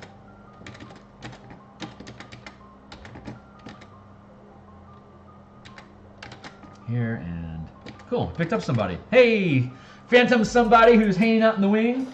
Appreciate you being here. This is the map that we're working on. This is the entrance to the underground tunnel here that leads on to the further down the tunnel. We're making an adventure here. We stream multiple times during the week, during mornings and lunch times and in the evening, and sometimes midnight. And sometimes we do midnight runs. So subscribe, Twitter down below. I post when I go live on Twitter, so it's easy for you to catch my feed. And DMs Guild, there's a number of books there for you to see how I design things. They're all 100% free preview. If you like them, you're welcome to buy them, but they're there for you just to see them. So you can see all the illustrations in there. Those are all my illustrations that I originally did on Twitch. But then I switched over to YouTube, and they all have copyright music, so I can't put them on here. I'll get demonetized. But we do all our illustrations for books, at least pieces of them. We illustrate online. If you check out the Elemental Key development playlist that I have on my channel. There's me doing illustrations for all the art that's in the Elemental Keybook that's on sale in the bundle that I have listed down below. So there's lots of stuff out there for like little goodies for folks to grab and take a look at. And you only have to buy my stuff if you really want to support my work. But the work is there for you to look at for yourself. Like I say fairly frequently when I was growing up, I didn't. I bought all my D&D books like at Walden Books and B. Dalton Bookstore in the mall. So I was allowed the opportunity to read through everything that I ever purchased, and I can only afford one book a month because I was 12 mowing lawns, but I was a consistent customer and I didn't cause trouble, and I try to help other people, try to keep things, keep stupid kids from causing troubles there, so that the manager didn't have so much to worry about when there's always kids coming through malls back in the day. So I earned my keep and I was appreciated, and so they would let me hang out and just read books. To get away from my parents, sister could just drop me off at the mall and I can go to B. Dalton and just plump down in the kids section with like the Dungeoneer Survival Guide, for instance, and just read it cover to cover and learn how to do three-dimensional mapping and like hex crawls inside of dungeons and stuff like that. That's where I got a lot of my initial education, and then and then at the end of the month I get $5 a week basically doing mowing lawns, and every 3 weeks I could afford a new book because they're only 12. Back in the day, back in the 80s, those books were only $12.50. So every 3 weeks I could afford a book, and occasionally I could get 2 in 1 month. Or like Spelljammer would be like $20. So like the Spelljammer box set, I had to save up money when that came out, and same with Dark Sun. I had to save up my money to get those. But I was also picky about what I would choose. But the guys I would game with, like they'd get Hollow World and Birthright and stuff like that. I wouldn't put my own money into those. I only bought the things I absolutely wanted for myself. But I had a large enough team that other folks in our group, other kids in our group were doing similar. So we had a decent roster of books that we had available to us, and some of us would buy the same book. It was like, oh yeah, I absolutely want this. So we would all buy. We'd all buy. Oh, sorry, there's something.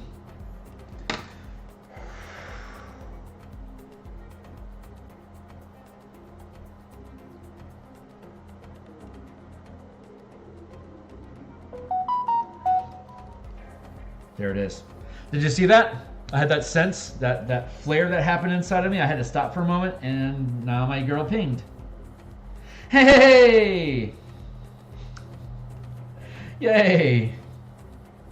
We all have power outages, and she's just reporting that she has that her workplace has power now, so she can like do all the things.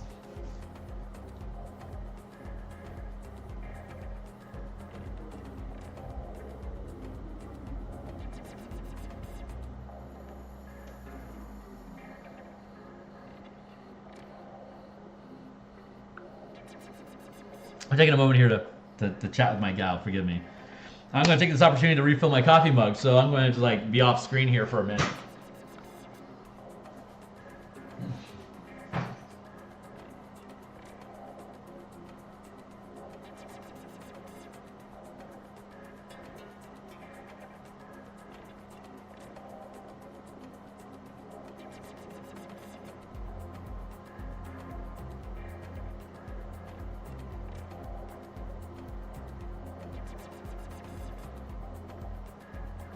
Almost there, stay on target.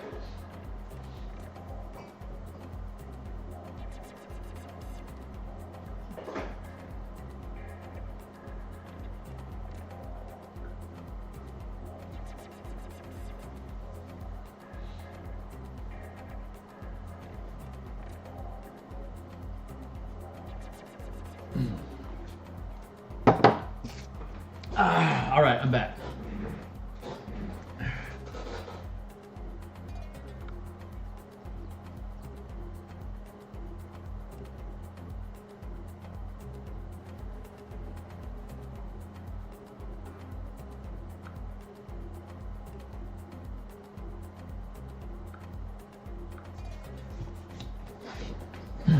So I've got, looks like I have another hour.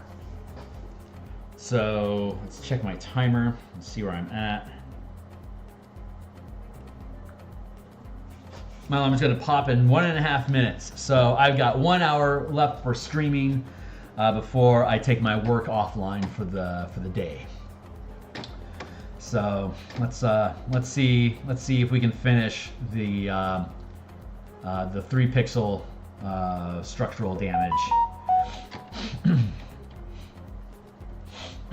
the time that remains. I got some boogies going on. Excuse me.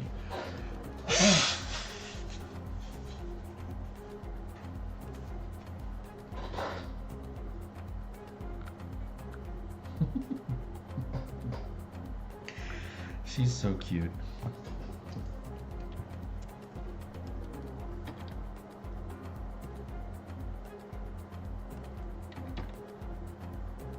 It's 4 pixels? Yeah, that's 4 pixels.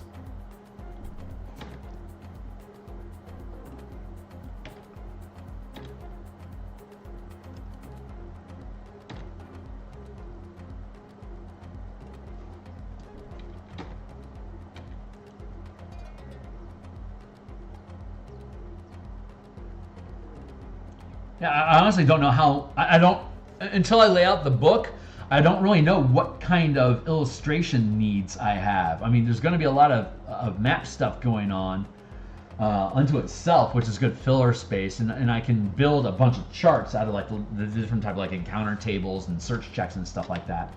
So I can have a lot of interesting visual assets just built into the document unto itself.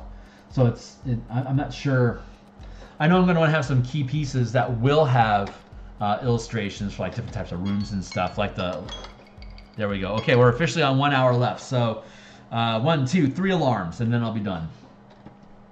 But I'm still sussing out like the teleportation circle, for instance. I'll probably want to have an illustration of that room, of how that thing sits, and like 3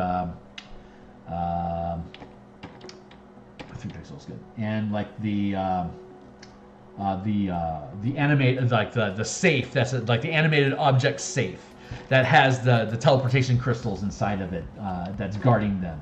That'd be a good illustration to have. And like the houndsman and Karen overseeing Solzu being destroyed by the ritual, that would be probably like a good little illustration thing to have among the pages in Act 3. So I think the narrative beats is probably going to be the best place for me to put illustrations into, but I'm just not sure what the page layout is going to look for all this stuff yet, and I don't really want to commit myself to any assumptions about how the layouts will be until the actual text documents are done, so I can get a true read of what the page count is, or what the word count is for different sections, so I can see if there's a consistent, like what's the largest section. Like if I break this thing down into its smallest area components, what's the largest description I need for that particular section? And that's going to set the tempo or the spacing dynamics for the rest of the adventure on each page. And like whether I want to do like a portrait format or I want to do a landscape format. Like I kind of like the idea of doing landscapes, like where it's aligned like this, because that looks like your monitor, right? Like that's like, if you sit back, like that's our,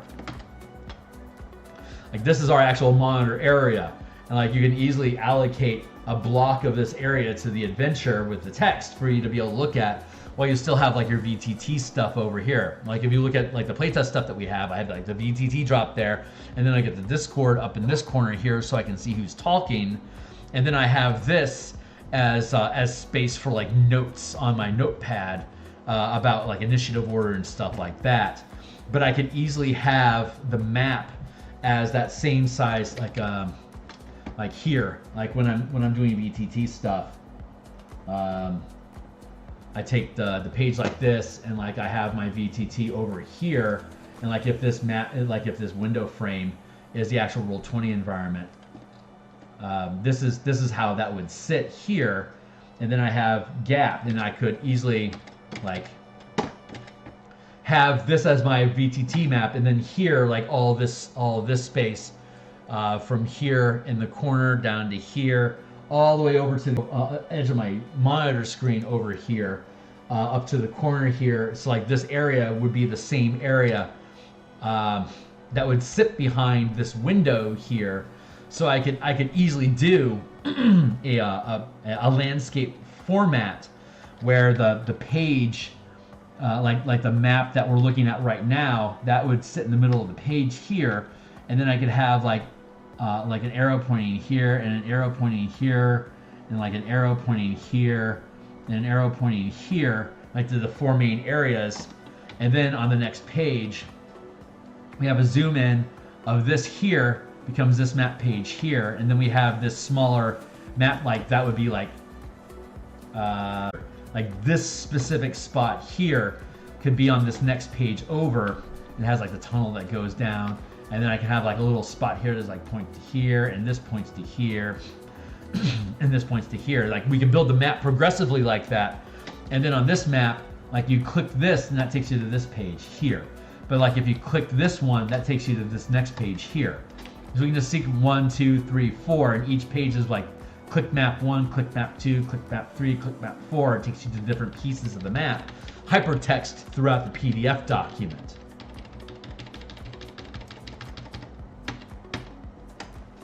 Like that's the level of page layout that I wanted to do. That each point on the map is something that gets hyperlinked to its own little page that's self-contained with what that thing represents. And then there'll be like up in the corner of it is like take you back to the larger map, so you can constantly scale in and out of the different areas on side of the map inside of the regions. So you'll always be able to self-reference and be able to zoom in and out to the table of contents to get back to the beginning of the document. So that's how I want to structure stuff, and I think that's going to be really intuitive. What I think would be fun eventually to do is to build like an illustration of a fortress, and then have different areas on the illustration be hyperlinked that takes you into the map where that illustration is representing. I think that would be a fun product to do. That'd be a fun like if WotC leans into this Unreal Engine thing of solo gaming without a DM, I'd be able to curve into the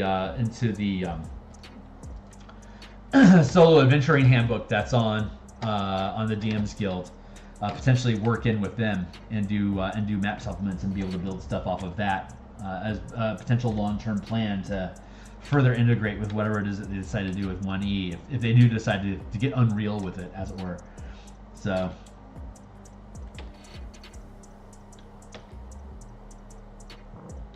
But we don't know what they're going to do. I mean, they keep hiring all these Microsoft people, so you know that they're going to try to push digital asset stuff. It's just a matter of whether they understand what the heart and soul of that D&D is a interaction with your friends, not an isolated, independent experience. But then at the same time, there's a lot of people who can't find a group, so there's definitely a market there, and it's better to embrace that idea and see what you can do with what your plans are to embrace that intent instead of fighting it or being angry about it. Like I scream, I yell about how crappy Wizard of the Coast adventures are all the time, but I'm doing it while I'm building tools to improve it. So it's kind of like it's self-aggrandizing to an extent, and I recognize and humbly submit that I acknowledge that. But the point, the thing that inspires me to do that even in the first place is how dissatisfied I am with how epic adventure is being presented in 5e. So it's the only way to preserve the old ways is to perform in the old ways. So that is what we were attempting to do, is build assets that can return to the olden days of first edition design principles, because those really were very strong pieces that had narrative but weren't stories.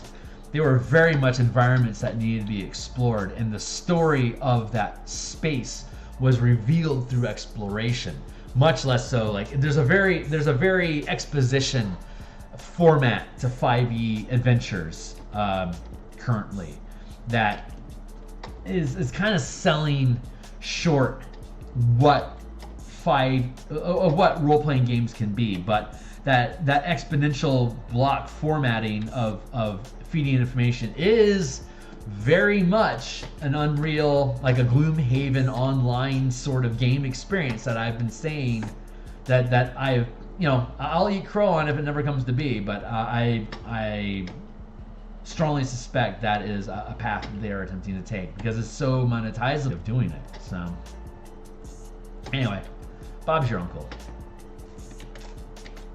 Let's flip over here because I just got a ping and I don't want you to see what my pings are in case it's somebody threatening my family or whatever. So let's see where that ping came. Oh, it's just chipmunks kicking out stuff. That's cool. I'm gonna drop out of Discord altogether.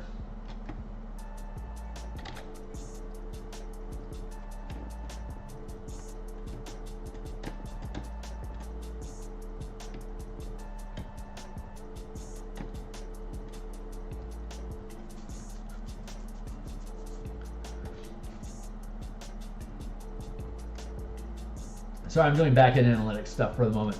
Give me a second. I'll get back on the screen. I'm just updating my junk. Sensei Suplex is live. That's cool.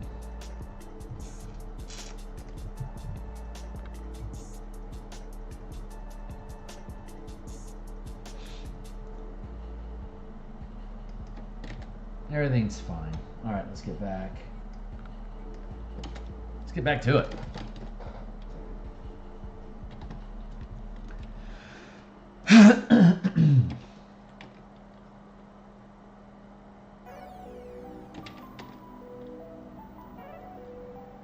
Checking up here at my 3 pixel. When I look up like that, I'm checking the size of my pixels.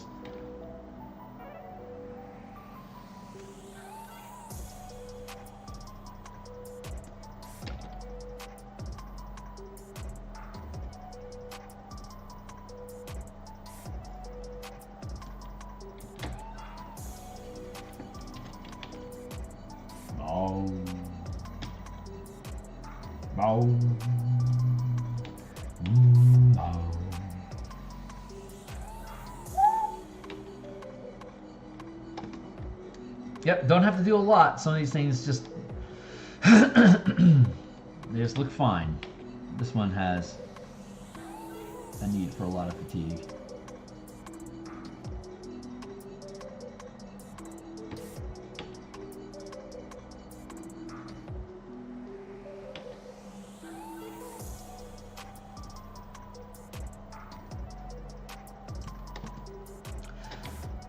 Once this hour ends, I'm going to be doing some brunching, and then I will be working offline, updating the mechanics for the Spelljammer project,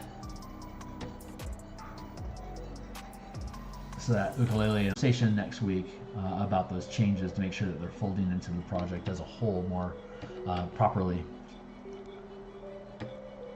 But yeah, we got to make those vehicles move faster. They are too slow. They can move 10,000 miles per round, so we don't need to limit them to like 2 or 3 squares at a smaller scale. If we can just push them up to.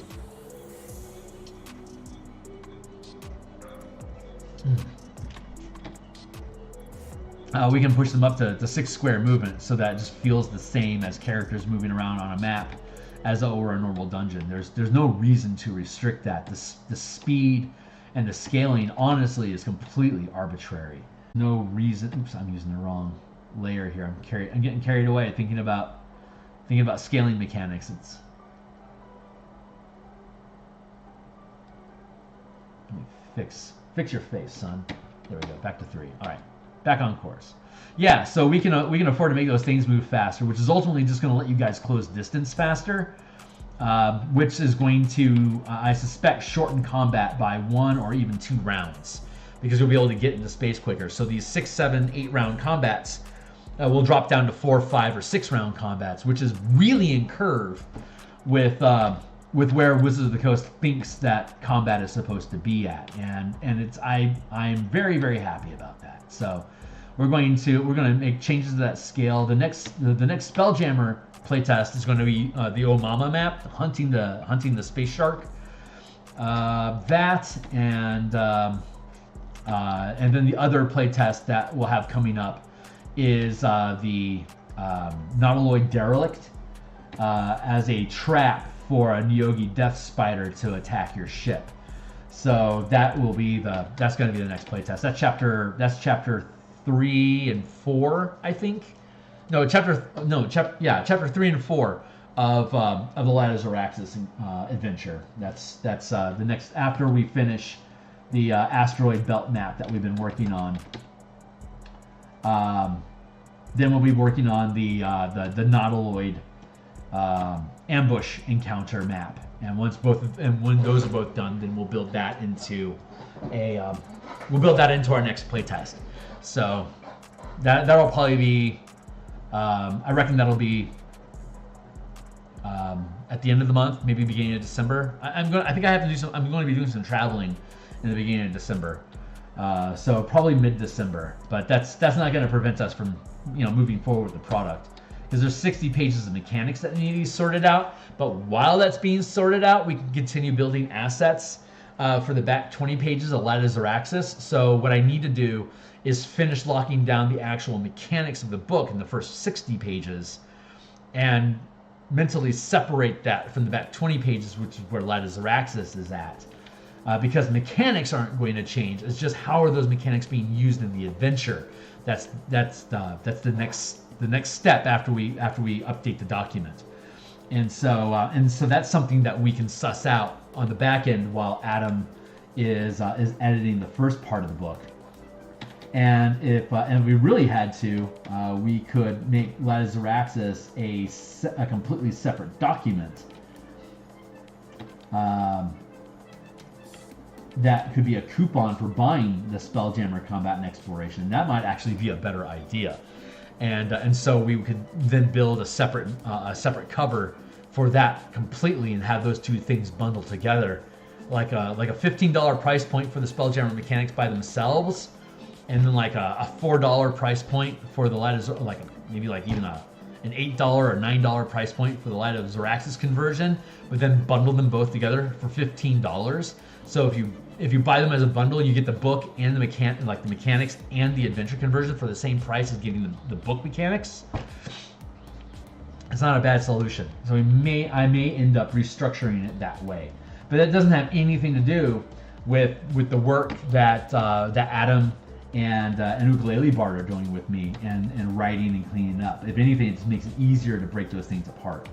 So that's the conversation that I'll be having with Ukulele Bard when he's back on point with me next week. So once I get the mechanics of the document updated, we're pretty good to go. I like the idea of not slowing the ships down at all, but I don't see a way of parsing between the different levels of armor. Like heavy armor for a metal or stone ship, them moving slower feels right, but I don't like the idea of having, I don't know, maybe 7 squares for a light frame would, maybe that's okay. Like 7 squares, 6 squares, 5 squares for like light armor, medium armor, heavy armor. That's a lot better than the 2 or 3 spaces of movement that we're currently getting. So I kind of like that idea, honestly, like a lot. And that's using, but that's such a little nitpicky thing. Like that doesn't break anything about the game. That just improves the quality of combat, the narrative of combat for you guys to close distance quicker, so that we can have less hang time, And the feedback about reducing the amount of options for each role, so their actual role and how they're helping the team during combat, siloed among the different roles, and then being a little more strict on like positioning, like where characters are at actually on the ship while they're performing those different roles. Those are very small, easily resolved details, but I think again is going to be a big improvement of the quality of the product. So there's less decision freeze, decision paralysis, that's the word. By limiting each role to maybe 4 things that they can do each, that basically gives you like 16 things total that can be done. and each role has their 4 things that they can do. So making the long adventures, the 2 to 7 level differences on my theme module is really making it hard to track. Yeah, absolutely. I mean, but you can't figure that out until you go through it. So you have to. My opinions. I've got well-founded opinions grounded in decades of running adventures, but just because it's my opinion doesn't necessarily mean it's the right answer. The way that you build your own adventures and pace things out for yourself is going to as much inform the type of designer you are, just as much as how you build your maps and what encounters you decide to stick with. So, but yeah, XP is a bitch, man. You got to keep that shit narrow. Like, it's much better to break up the adventure into multiple books that each deal with like their own adventure, and then just have a chain of them that come out over the course of however many levels of adventure it's supposed to be, so that you can pan in and out of how much detail. I keep using the word panning now, but you can add or take away as much detail from each section as you want. So, but they are big products, man. Adventures are no joke.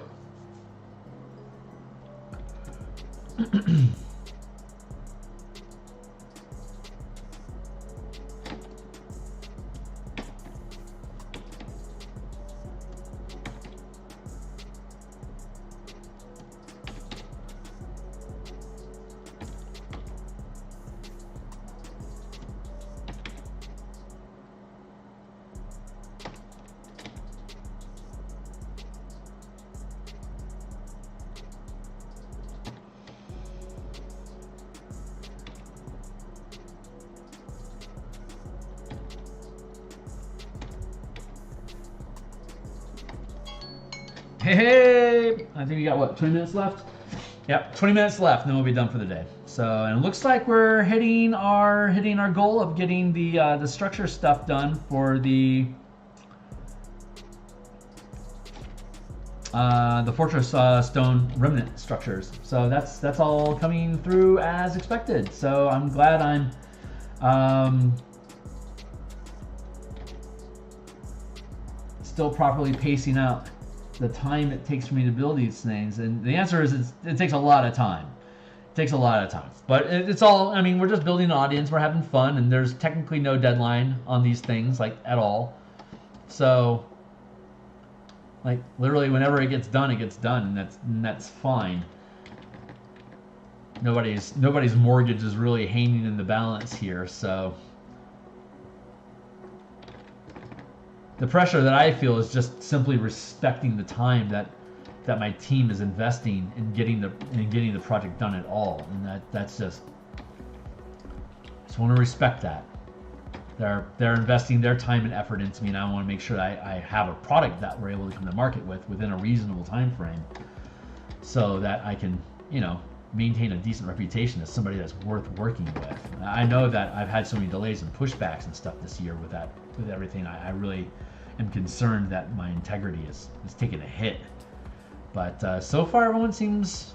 I mean, there's fatigue. Fatigue always takes effect, and as a project leader, you really have to kind of be the point man on making sure that fatigue isn't destroying morale. And arguments can come up, and sometimes I'm out of line, and just being mature about that. It's part of being a part of just a volunteer manager. It's important. You have to stay humble like that, because these people are volunteering their time, and if they walk away from it, it's like, geez, what am I supposed to do? Like I've had that happen to me already on projects, and it's rough. It is very, very rough.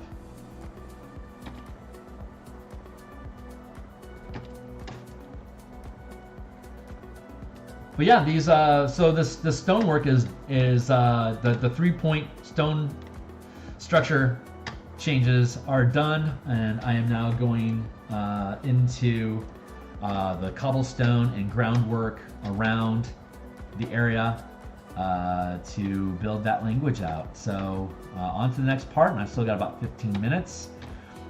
So this will be a good stopping point for me once it's done. But this used to be paved with cobblestones. So what I'm doing here is, this is a corroded and crumbled stone structure that we have that was a lot loosey-goosey when we originally built this. But like I can't just have like curves. Like I could, but like that doesn't feel like stone so much. That's like carved stone. This is eroded and flaking broken stone. So I want to have more jaggedy language here to indicate that fatigue. Staying away from sharp points, corners on this initial outline, but not being so curved that it feels overly organic. Like I can come in here like this and break this apart like that, like I did with the, like if you look back like at kind of like the Eberron adventure, like in the playlist, like maybe like around episode 5 and 6, me working on the cemetery, which we'll go back to after this, to make sure it has that 4-3-2 language, and that it's the right resolution, and fix it, just fix it. But that will be a really good proof that you don't want to get too far along in developing an asset before you know where it's at in the adventure and how it's going to sit. Because I think I'm going to have to go back and like fix a lot of that. And I put like probably 50 hours into that map, and I think some of it I'm going to have to throw away and rebuild. So that's going to hurt, but it's all in the name of a better product, and I just love doing it. So cartography is fun, man. I get why Dyson streams so much when he's doing his cartography. That's a lot of fun. That guy's great.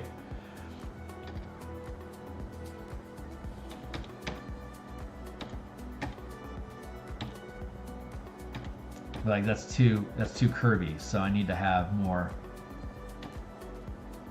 a bit more jaggedy structure to it without being like a bunch of hard corners, you know. Or if I'm going to have a hard corner, make sure it syncs up with the grid line, because the fort is built on the grid. So if I do that, I can add in a line here, I can break that up, and I can then add a grid surface thing here, and then put this pockmark in there, so that I can put shadow in there when we come through with the color.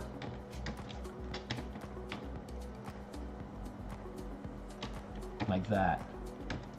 So, but for right now, I'm just going around the perimeter of the map. So I really should have started in a corner. But I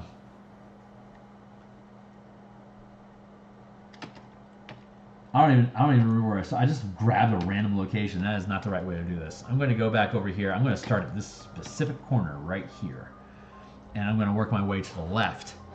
But I got 14 minutes left, so I'm going to start here.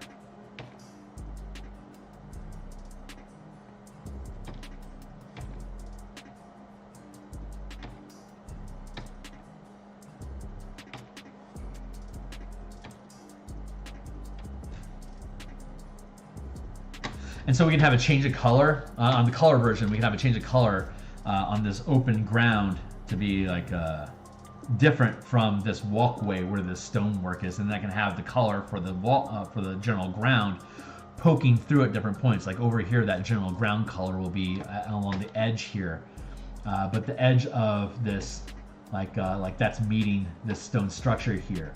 So this is technically part of the flagstones that are part of the structure, but it's just been corroded. So I can add into here, I can have like natural ground tone, quote unquote natural, unnatural ground color coupled with the flagstone color that we choose. So we'll do an image search for flagstones when we come through and illustrate this, but this is how we can integrate these two things together into the same mechanical weight. And then we come through with the 2 pixel detail work. That's when we can start distinguishing these flagstones a little more thoroughly from the overall ground structure around it, if that makes sense.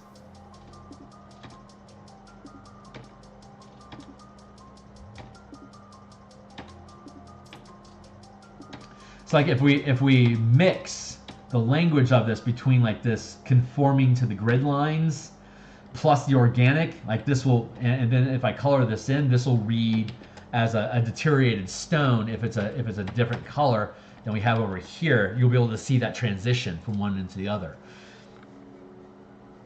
And it shouldn't be that difficult. It shouldn't be any more difficult for me to do that than it was for me doing the asteroids on the other map that I was working on yesterday.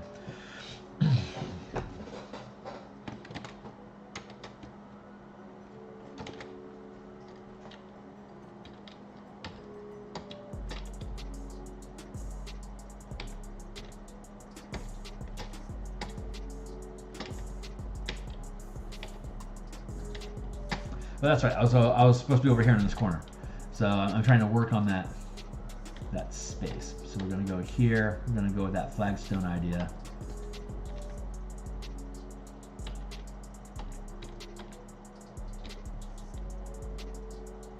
Like that. Get rid of that waving. That's too wavy of a curve. So I need to break that up into something that's a little more naturally deteriorated. And I can always use the grid line here as like a physical form limitation, like 5 foot tiles that they're putting down when they're building the structure. They're literally building with 5 foot flagstone tiles. So I can use that to my advantage, and I could always come through and, like, if I decide I want to do like 2.5 foot flag stones, I could start breaking up each 5 foot space into these quarters with these different flagstones like that, like I'm doing here, without necessarily committing myself to that process. It's just natural breaks that help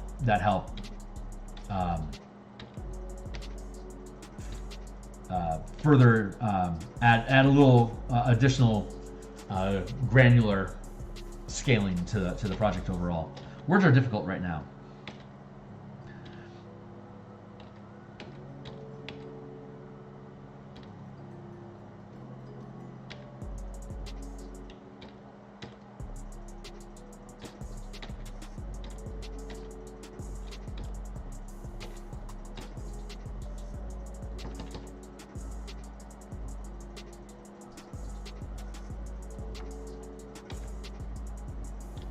And I can move from line to line to help synchronize the little breaks in the line that I do to keep me from having to worry about how perfectly do they line up.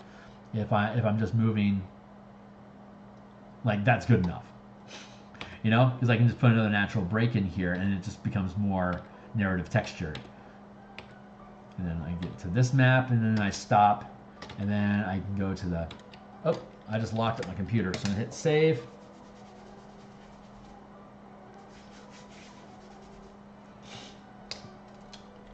I'm gonna go to here and here. No.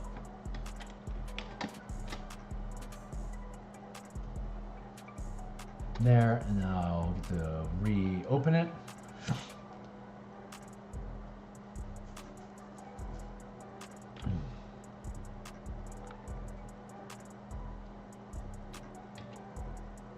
I was so happy. We lost power last night. My auto restoration, I lost power in the middle of drawing. That's why I only had a 15-minute stream last night, because we lost power and I had to be done. But I was so thrilled to find out that the autosave backup feature worked, because as soon as I opened up Photoshop, it launched the restored version, and I didn't lose anything from it. So that was fantastic. Photoshop doing what it's supposed to do. Thrilling. Just thrilled me.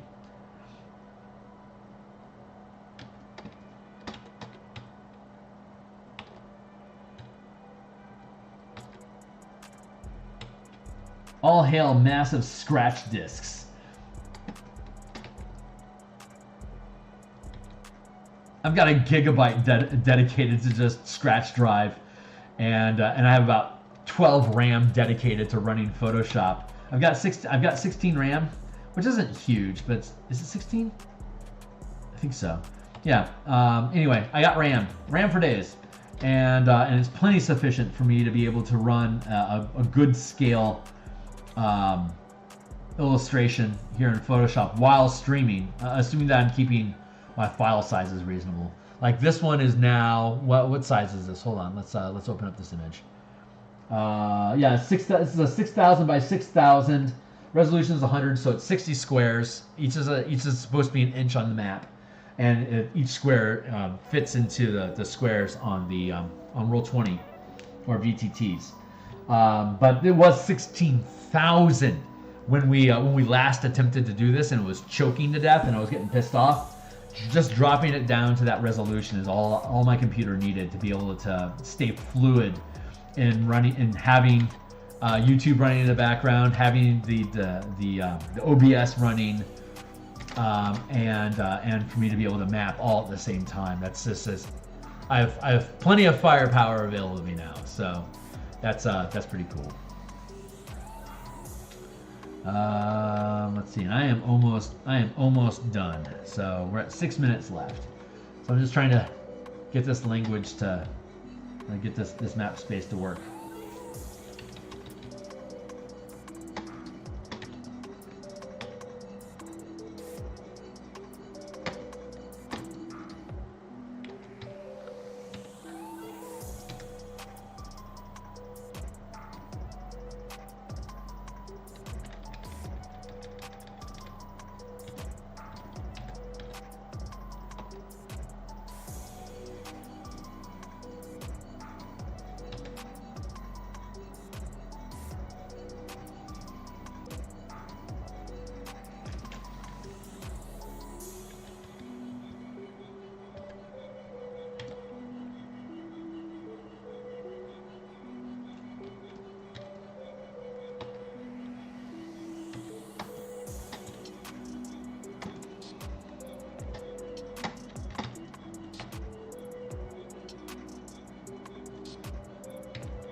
This is the most drony music ever, ain't it?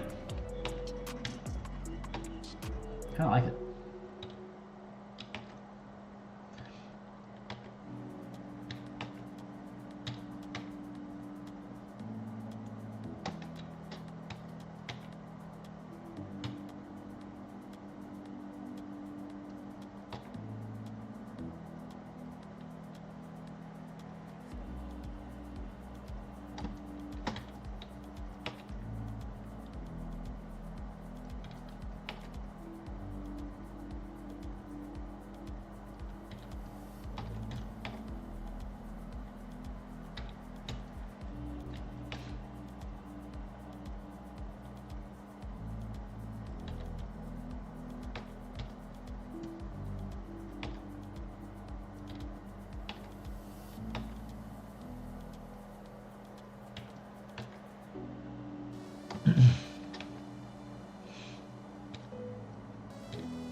Now I'm about ready to be done for the day.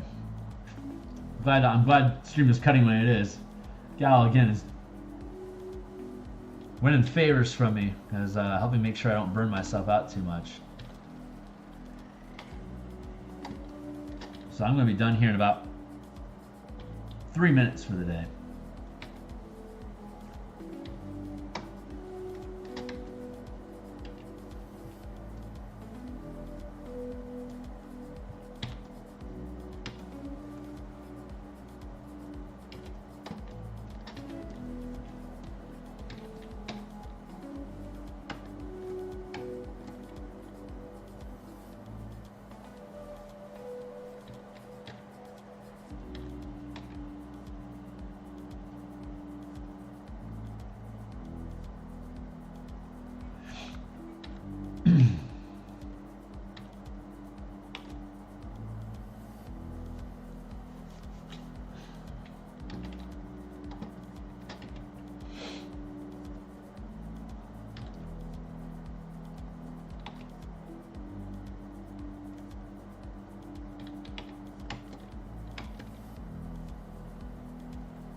like that. And since I'm using a lower line weight, when you look back at it, you can obviously tell it, this is a much stronger line than these are. And once I get once we get the 2 pixel line in there for texture and gradation, then you'll be able to see, oh, these are just flagstones that are just stuck in the muck. So yeah, that should hopefully pan out.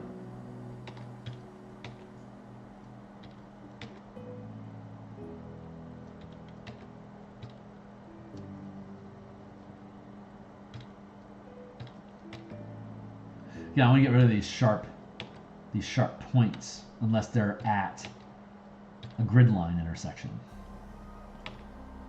That's where those things can naturally occur. But in the middle of a square, that's not a natural place for those things to form. So we have to continue. Like you can tell I get fatigued because I get loose and sloppy with how the lines are working through the piece, and I have to go back through and I have to fix them. So it really is. Cartography is an endurance test.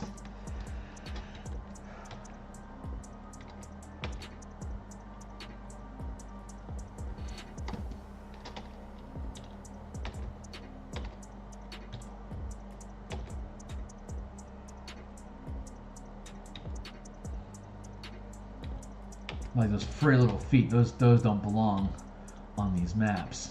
That's just sloppy language. Those should not be.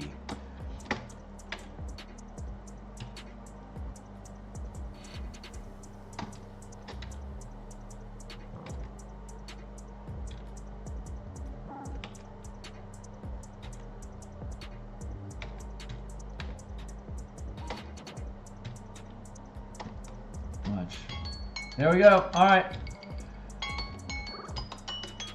Turning off the alarm. Shutting that off. I'm going to clean up these edges to this top corner. And then when we come back, we'll be doing more of this edge work off screen whenever, I have downtime, off stream time. Obviously I continue with production of stuff whether you're here or not. So I'm going to hit this curve here, and then I'm going to be done for the day. And when we come back, we're just going to pick up with wherever I'm at. But I'm going to go do some lunch with my gal, and then I'm going to do document update for the combat and exploration for Spelljammer book. So I'll be off stream for that process. I'll be off stream for the rest of the day.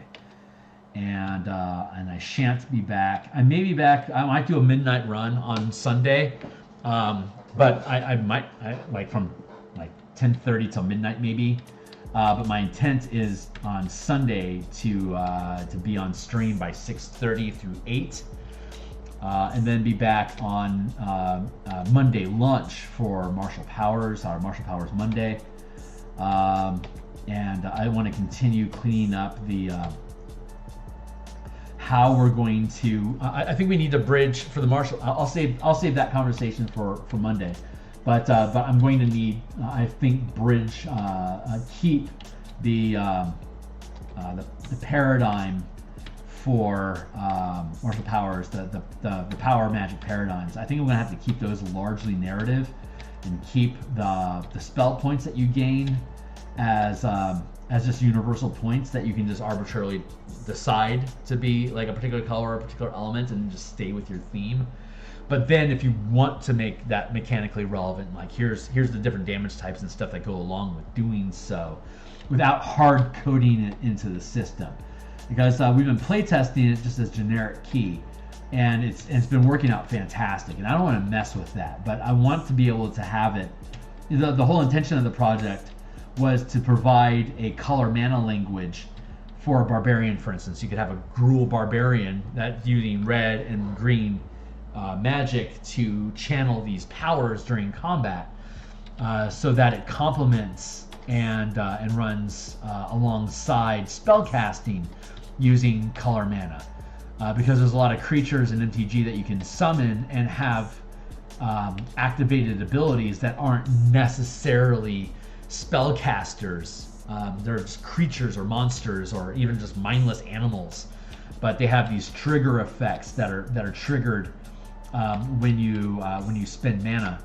And so that's the language that I was trying to produce with the Martial Powers project, but I don't want to force you into choosing a power paradigm if you don't want to. I want it to work with whatever power source you choose, and just provide some mechanical suggestions of how you can have that have more mechanical emphasis as just a purely optional system to lean into, and then build all the characters using those power paradigms as demonstrations of how it would work. But you can just ignore the component altogether and just go with generic key at any time. So that's the idea behind that. I just need to figure out how am I supposed to properly narrate that, because it's a much broader subject than just limiting it specifically to color mana, because it can work with elemental magic, it can work with light and shadow, it can work with heart, mind, and soul, things like that. You can create your own spontaneous, you can just create unique paradigms for each character. And so I just want to provide general rules on how that stuff can be used to mechanically deepen the mechanics to meet the narrative that you're working with. So, but it's a self nerf. It's doing that thing is choosing to limit your own power that what is given to you in the book. So we want to give you means of improving your narrative flavor for what class you choose or what magic paradigm you're using without enforcing it. So that's a conversation point I've been trying to figure out how to express on Mondays, and we're going to continue that effort on Monday. And boy, my hunger button just got pressed. So I can tell that I am damn near out of time here and there.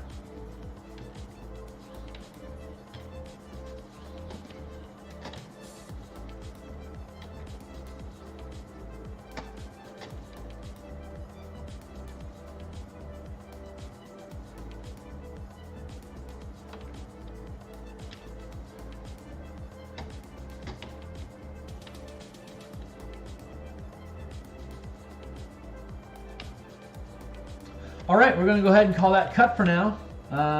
Yeah, here's our map. It's coming along.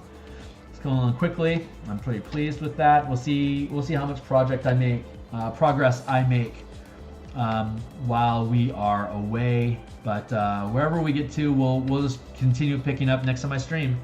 And next time, the next time we're going to be touching this map is going to be Monday night at 10 p.m.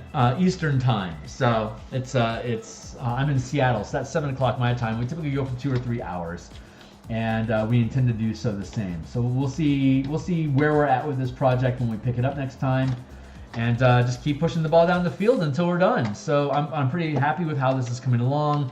It's 60 inches wide. I'm going to need to end up pushing this down so that it's probably going to be like 60 by 75, so there's enough breathing space in there. But that's easy. I mean, you can do 100 by 100 on a VTT. So this is not overclocking that, and with the lower resolution image, it should be easy to load that into for people with the lower CPUs.